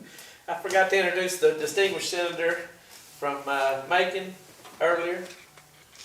That's all right, man. I got turned around, I was looking at one street, and I finally saw the tweed, Yeah. what's called, and I had to apologize that. And then also, we just had a new recruit. Looks like he just came out of the courtroom. Just came off of a Zoom calendar. I hope he won. I hope he came in here a winner The old today. day job got to me a little bit. Yeah, I too. understand. Good to be with you. Appreciate you joining us. Anybody have any further questions? All right, we appreciate you. Thank you all, Look forward to appreciate you touring being your here. facility. Absolutely, thank you. Thank you very much. So this is beginning to look a little one-sided here. The Senate's really showing out down here in Athens today. Me and Old McDonald and Dollar Paul and I think Spencer Fry had a long way to come. They didn't quite make it. Kind of. So anyway, I guess we'll go ahead and introduce the last speaker, Mr. Brian Hudson. An infamous musician to some. To some. To myself, maybe? Yeah. And then government affairs activist for the music industry. Activist. I've never been called that Well, before. you have now, sir. Well, I appreciate that. Well, thank you for having me. So I, obviously I know all of you, but just wanted to share a little bit about just kind of my dual lives that I have. So I'm a musician, drummer. I've been a musician and a drummer since I was 10 years old, and I've toured and played with various bands, ranging from all kinds of genres, and done a lot of studio work. Andrew was talking about creating your own studio. I have a studio in my home, and do a lot of recordings for a lot of international artists and stuff like that. So, but my day job is I represent two different organizations in the music industry. One is Georgia Music Partners, which I have been involved with for many, many years with Mala Sharma, who's back here. And then also I work with the Recording Academy, which is the Grammys. And so I think this is a good, Andrew's comments and Montu's and everybody's comments before that, Barry's comments, were all kind of leading up to, I think, a lot of things that y'all talked about in Macon, as well as that have been said today. I mean, our good friend Chuck Lavelle spoke a lot about not only the music office, but also about the tax credits. And Senator Lucas, you asked Andrew kind of what we should do, and I agree with him 100% that doing a music credit is the right way to go. And we actually have one on the books, it's just not working. Casey, you know this, Mr. Chairman, you know this very well. So back in 2017, y'all passed the Music Investment Act. And what that did, it was really focus on creating jobs for Andrew's students and Dr. Lowry's students to stay in Georgia and to try to bring this industry back from where, a lot of students, and obviously I don't want to speak for Andrew on this, but a lot of students leave UGA or Kennesaw or whatever school and leave for Nashville, or they leave for Austin, Texas, or they used to leave for LA and New York, and a lot of that's being consolidated into Nashville. And not only the students that are going to work in the studios and work in the live setting, but also songwriters that feel like they need to go to Nashville to get a publishing deal, or try to be on Broadway and get discovered. So a lot of those folks are from here, as you guys know. Country music, hip hop, indie rock, it doesn't matter what the genre is. They're here, Christian artists, and we want to keep them here because that builds an infrastructure that will help place Andrew's students and Dr. Lowry's students and help the 40 Watt with the talent that they need in the future. And so back in 17, we had this idea to kind of create the Georgia Music Investment Act, and it focused on recording in the studio, scoring for film. We thought this was a good segue to kind of pick up from the post-production piece for film and do recordings here in Georgia, and then also the tour origination piece. And what I mean by that is artists, when they're touring specifically in big venues, they will go and they will rent out an arena, or in some cases a movie studio, and they will rehearse for anywhere from a week to several months. It really depends on what's involved with the act, whether it's a lot of lighting, if there's choreography and things like that. So we wanted to create an opportunity and an environment to bring those bands and those artists to Georgia because they're going to hire local people. They're going to hire caterers. They're going to use hotel rooms. They're going to hire local lighting companies and build an infrastructure to create that. Pennsylvania has done that. And they've done it very, very well. There's a facility outside of Philadelphia called Rocklytics, which is basically a big film studio in essence, but it's used for concert touring rehearsals. And it's in the middle of nowhere, literally in the middle of nowhere, and it's killing it. And they've actually expanded, and they're doing extremely well.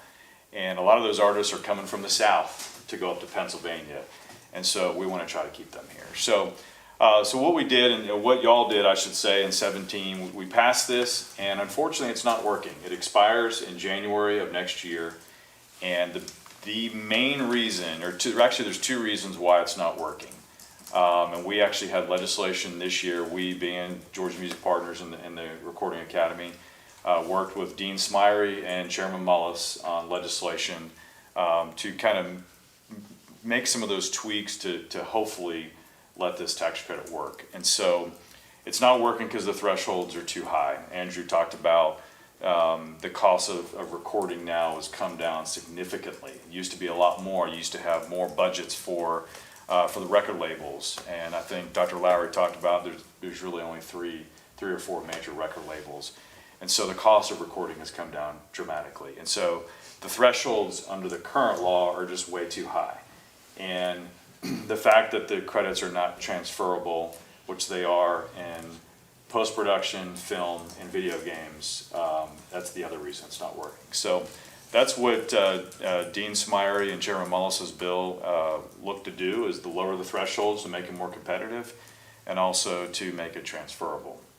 And so a form of the bill passed the House pretty overwhelmingly, actually. The transferability piece was taken out. There's some folks that don't think that's a good idea, and that's a whole nother conversation for another day. But so we think that we strongly believe that what we had in mind a few years ago is the right kind of collection of ideas to really bring this, to keep the industry here and grow the industry. Just like the film credit, it went through several different iterations. Chairman Cowser, you can probably speak to that a lot more than I can, as far as how many different versions it went through before it actually worked. And obviously it's working, and it's working extremely well. And so we feel like I said, the ideas we have as far as recording, commercial recording, as far as scoring, which I know Nashville and Tennessee now offer a grant for film scoring. So they're utilizing those studios. For Ocean Way, for example, does a lot of scoring for film, which is one of the studios in Nashville. But then also the live piece. We think that collection of ideas will actually help keep our business here and actually grow our business, the industry here in Georgia. So we hope to bring this back next year in some fashion. I think it really comes down to whether or not the transferability piece, I don't think there was really, Mala, correct me if I'm wrong, I don't think there was really any questions on the thresholds being lowered. I don't think that came up as a concern in any of the conversations. It really was a matter of the transferability and whether or not that was acceptable to some members of the legislature. What do you think the threshold ought to be? Well, let me see, I wrote them down here. I think these are open for conversations, but the current thresholds for touring, the tour origination, was $500,000. I think that's way too high, actually.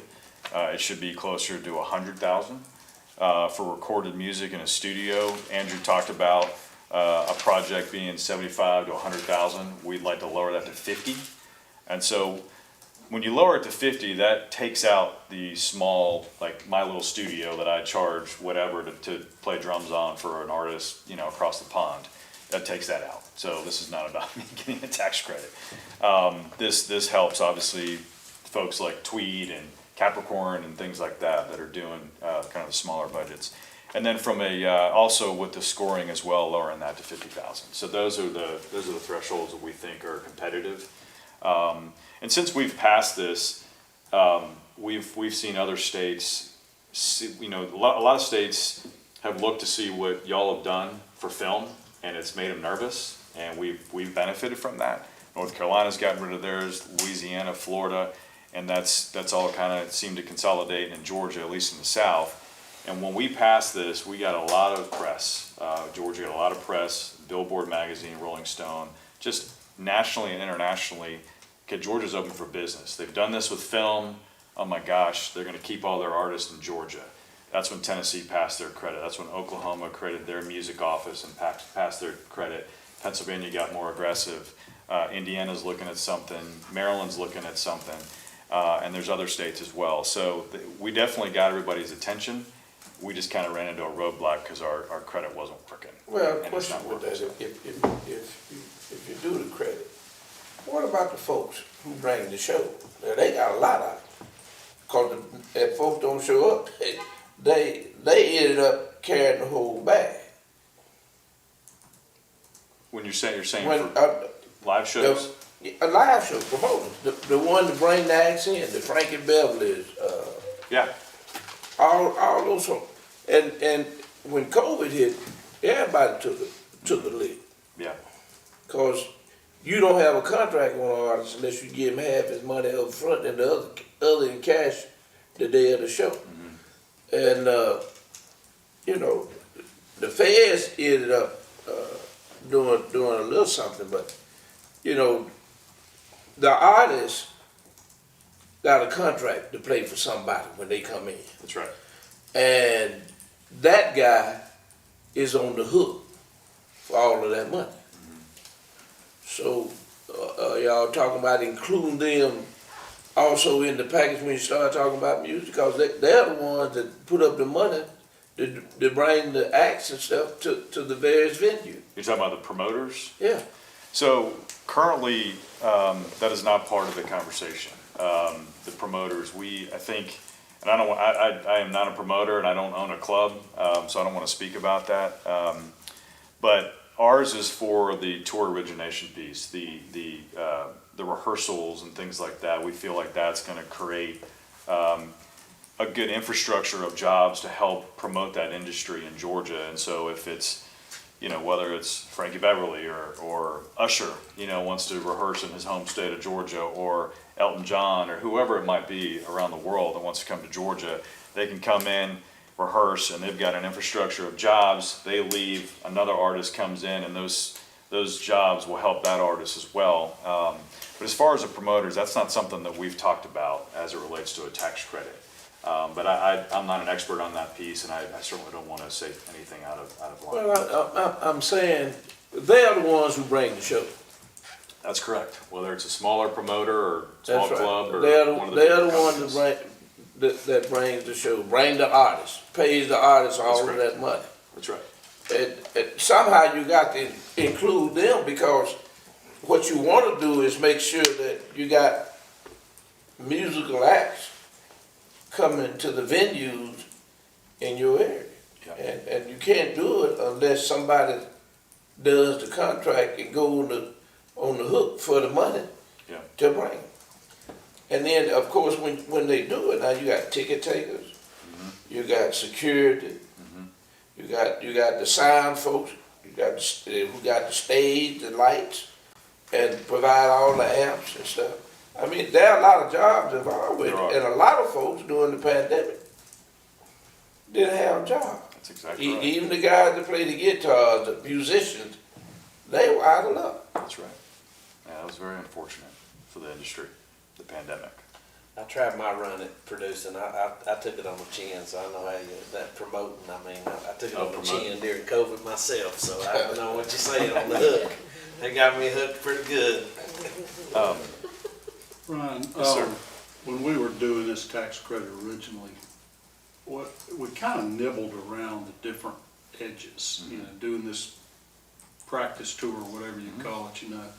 What we really wanted to do was have more of the acts record here. You know, instead of going to Nashville or whatever. And I'm not sure that we are directly addressing that with our bill. Is there a piece we can add to do that, or is that one of the areas we're looking to reduce? It is. It's definitely, so it's 3 parts. It's really kind of 2 parts if you look at the live recording origination piece, which Pennsylvania's been very aggressive on. And then the other part is recording, and it's broken down into two different segments. One is commercial recording, and the other is film scoring and things like that. So that is definitely something we want to look at, lowering the threshold to be way more competitive.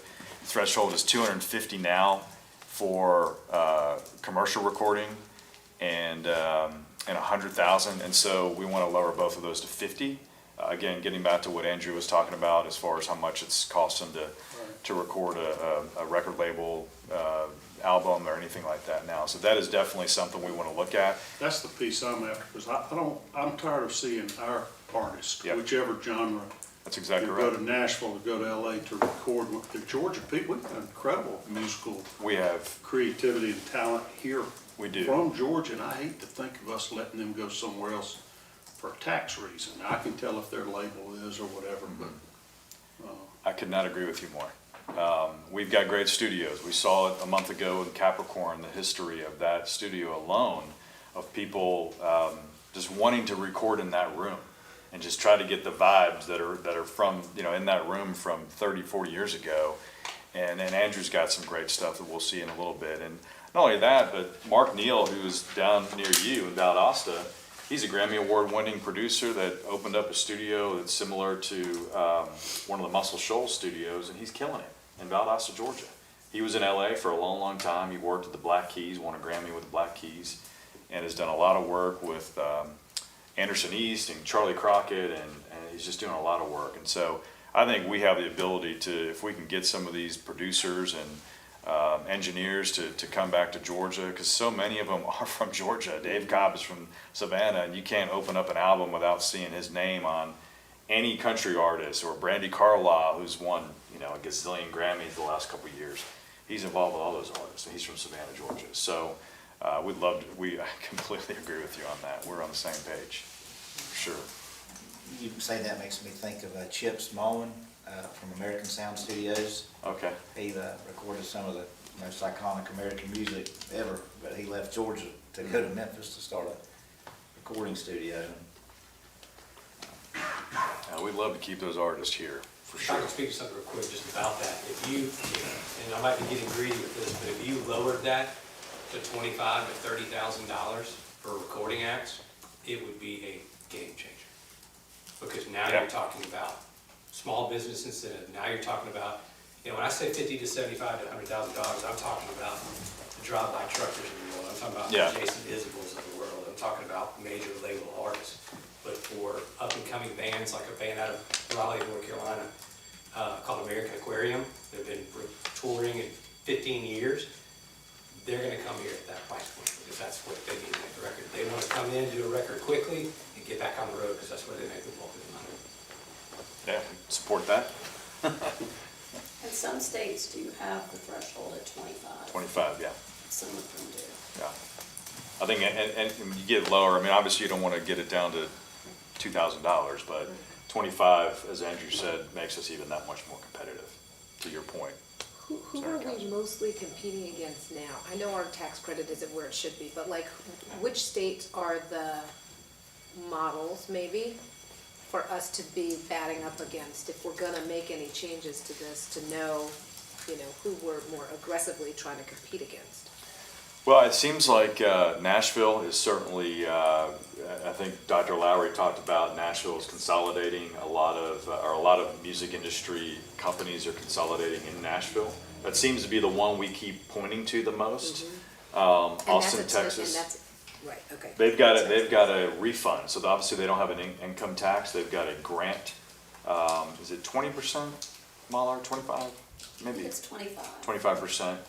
And so because of that, they've had Sony and I think another, I can't remember the other label, have expanded in Nashville.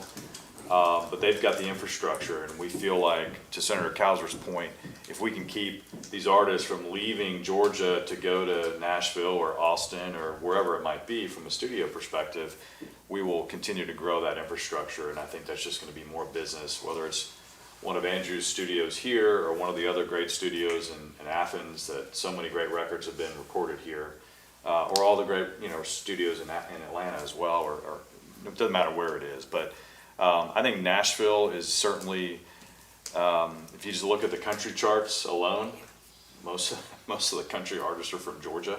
It's frustrating to see them leave here. It's good to see some of them come back and play the 40 watt, like Dierks Bentley, but we'd love to keep those folks here. And some of them have stayed here. Zach Brown's got his kind of headquarters here in Atlanta, but he's got his studio in Nashville. It'd be great for him to close that thing down and bring it back home. He's from Georgia, so. Correct me if I'm wrong on that, Mahler or Andrew, if it seems to be Nashville mostly. As far as the music Competition, ecosystem, but if you're yeah. talking about tax credits, Louisiana, and on the live side, obviously Pennsylvania, there's yeah. a 30% credit. And then Oklahoma lately is coming on strong with, they are working film and music separately as well as working together. To Andrew's point, you know, when they're talking with productions, they're actually getting both parts of the film together.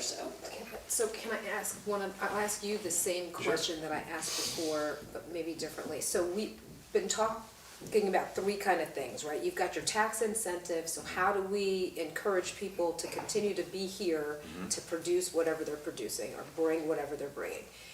Then we've got the workforce development side. How do we train up a new crop of people who are gonna be able to meet the supply of this increased demand that we know we'll get?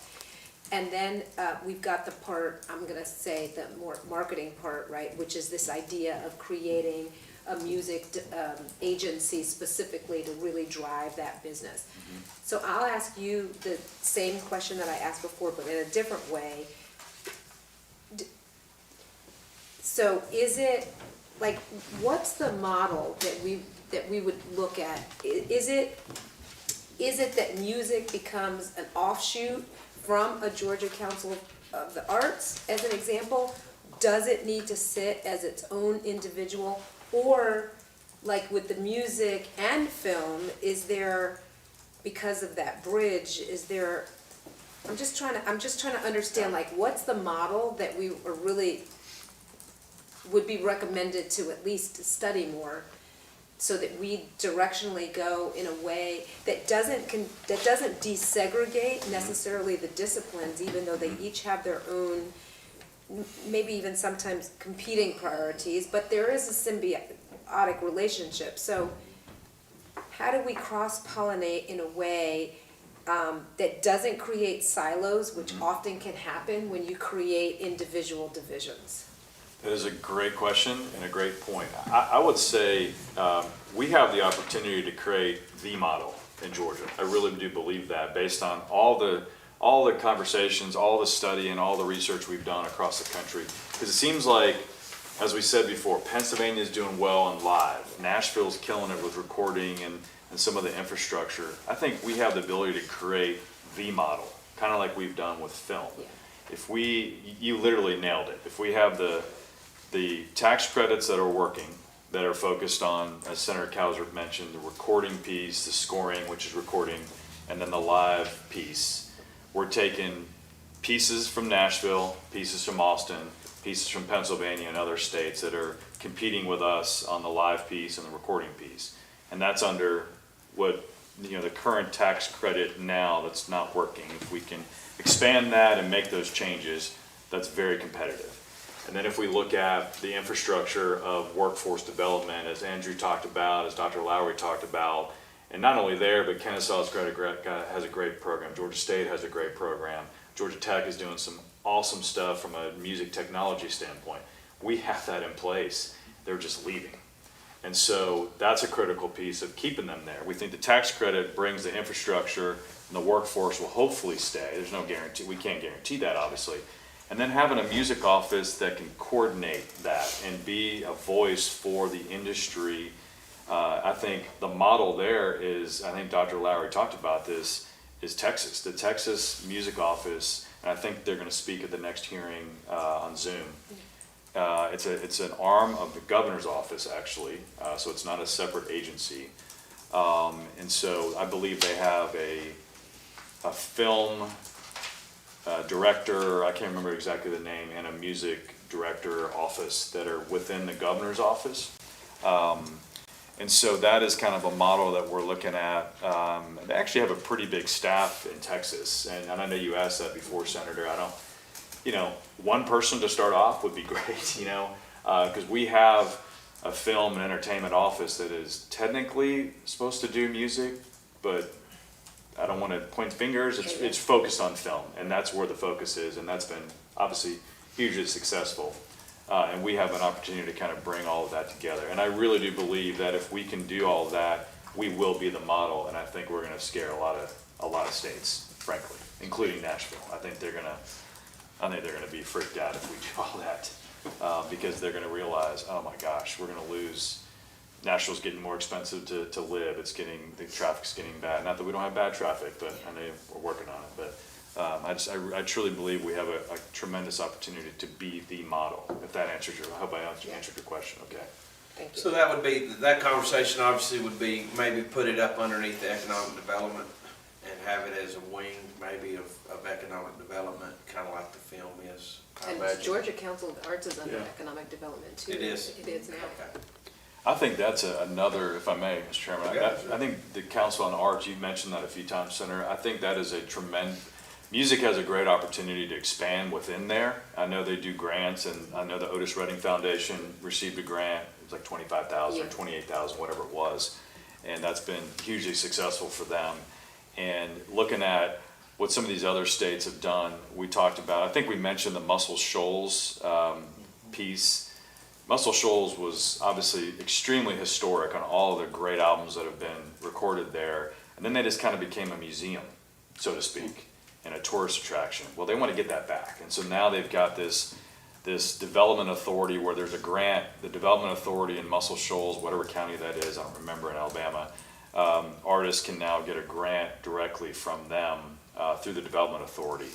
And so now they're going to be competitive, and they're not too far from us. That's a couple-hour drive for anybody in Georgia to head over there. So again, I think we're looking at a bunch of different areas, and hopefully if we can bring them together, like there's a good idea in Pennsylvania, a good idea in Texas, a good idea in Nashville, or whatever the situation is, and if we can bring those together, I think that would be a kind of a perfect storm, so to speak. So. I'm gonna ask you kind of a little wonky question. Does Tennessee have a tax credit? I mean, they don't have an income tax. What are they crediting it against? It is a grant. So it is a refundable grant, which I don't know exactly how it works. I'm assuming on the refund piece, Mala, you may know this better than I do, that it's, you pay it in advance and then you get the refund back. That's how a refund works, obviously, but. Audit the receipts.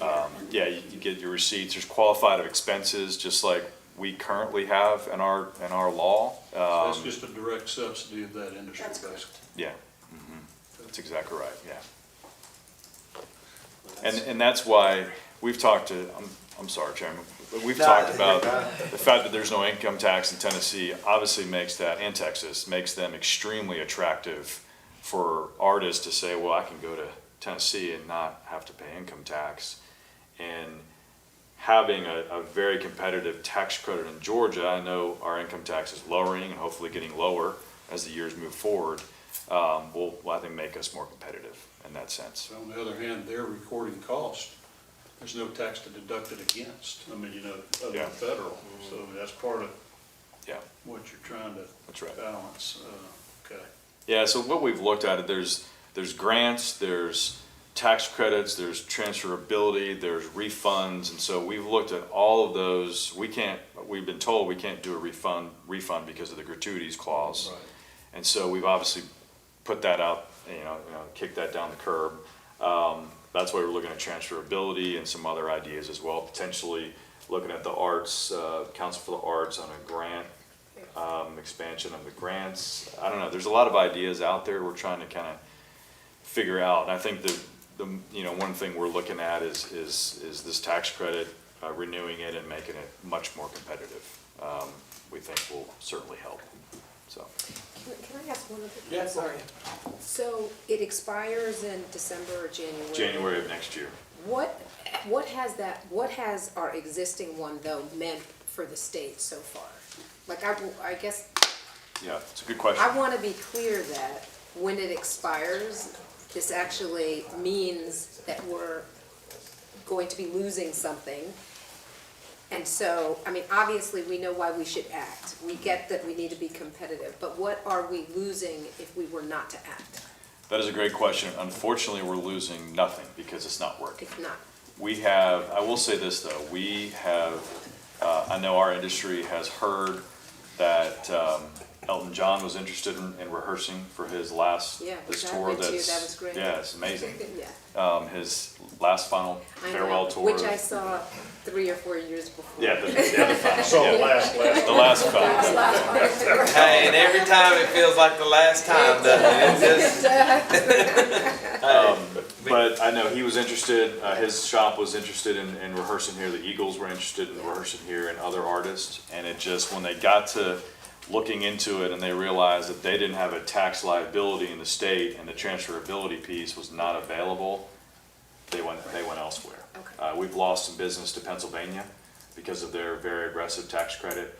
So I would say that without acting on it, we are continuing to lose business, but without renewing it, it's not working, so it hasn't. Now, we put some thresholds in there. It was 5, 10, and 15 million, so it was capped, excuse me, not thresholds, caps. And obviously, those weren't being used, so nothing, it didn't hit the budget one way or the other. And in the bill that was being circulated and passed out of the House last year, were there still caps on it There as was, well? And yeah. were they larger than the ones in the initial I bill? believe it was the same. We left it the Yeah, we same. left it the same. The biggest change were the thresholds were lowered, as we mentioned before, to Andrew's point. We had 50, but we obviously 25 is even more competitive. And then we increased the credit from, the current credit is 20% total. The bill, Dean Smyre's bill increased that to 30 to be equal with film. There was a rural piece in there, like a 5% uplift, which kept that in there. We thought that was important to help folks like, Mark Neal and Valdosta to continue doing business.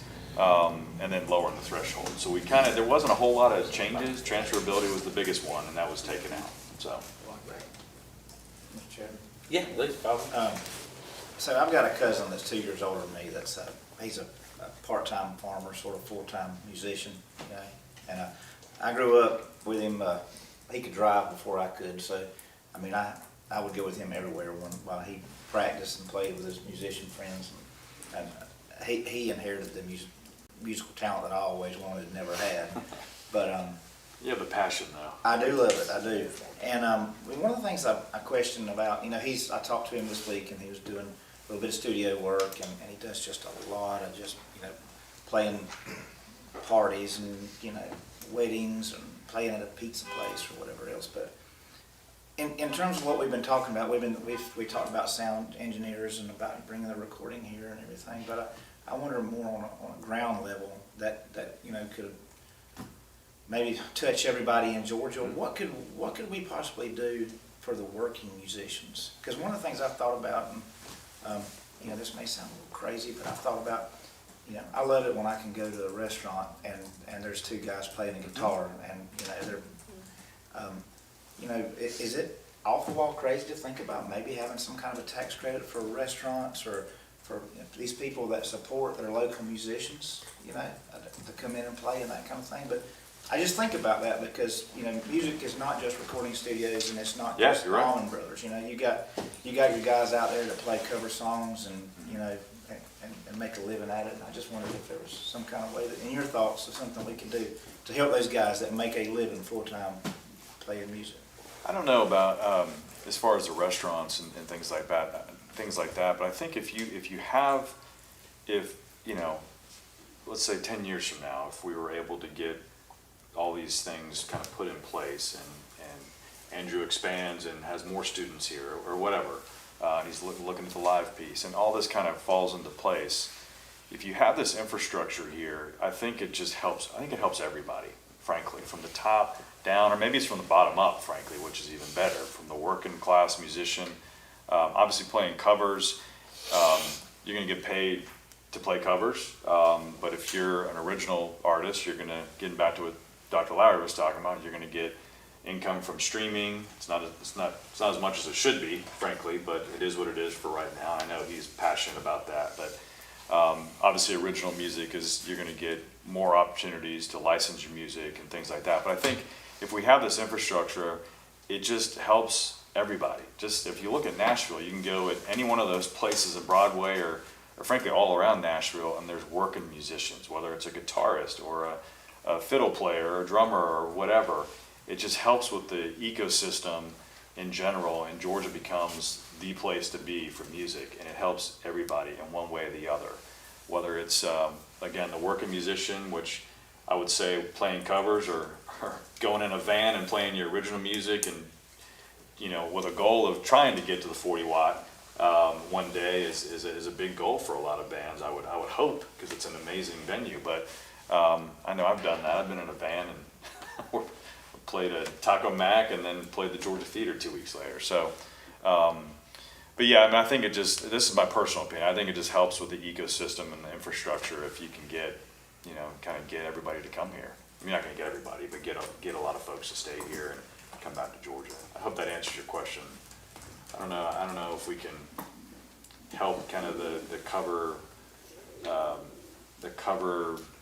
artist or the person that's just got a guitar singing at a pizza shop. I'm not sure what we can do to help them, other than build the music industry up as much as we possibly can. So. And for the record, the restaurant guy did not say a word about the tax credit for restaurants that have live music. But you can't come to Cherokee on Friday, Saturday night and hear live music. That was plug. All right. Nice setup there. Yeah, I appreciate it. And then when we were whispering, that was definitely not what we were whispering.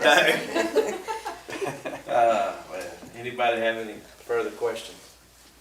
All right. Well, I think that just about wraps us up. Thanks for I having me. appreciate you very much. Yeah, thank you so much, Mr. Chairman. Guys, thanks for coming out today. The Senate really showed out. My fellow House members have let me down a little bit. But I think it was a great meeting. I think we learned a lot about the industry that most of us didn't know about.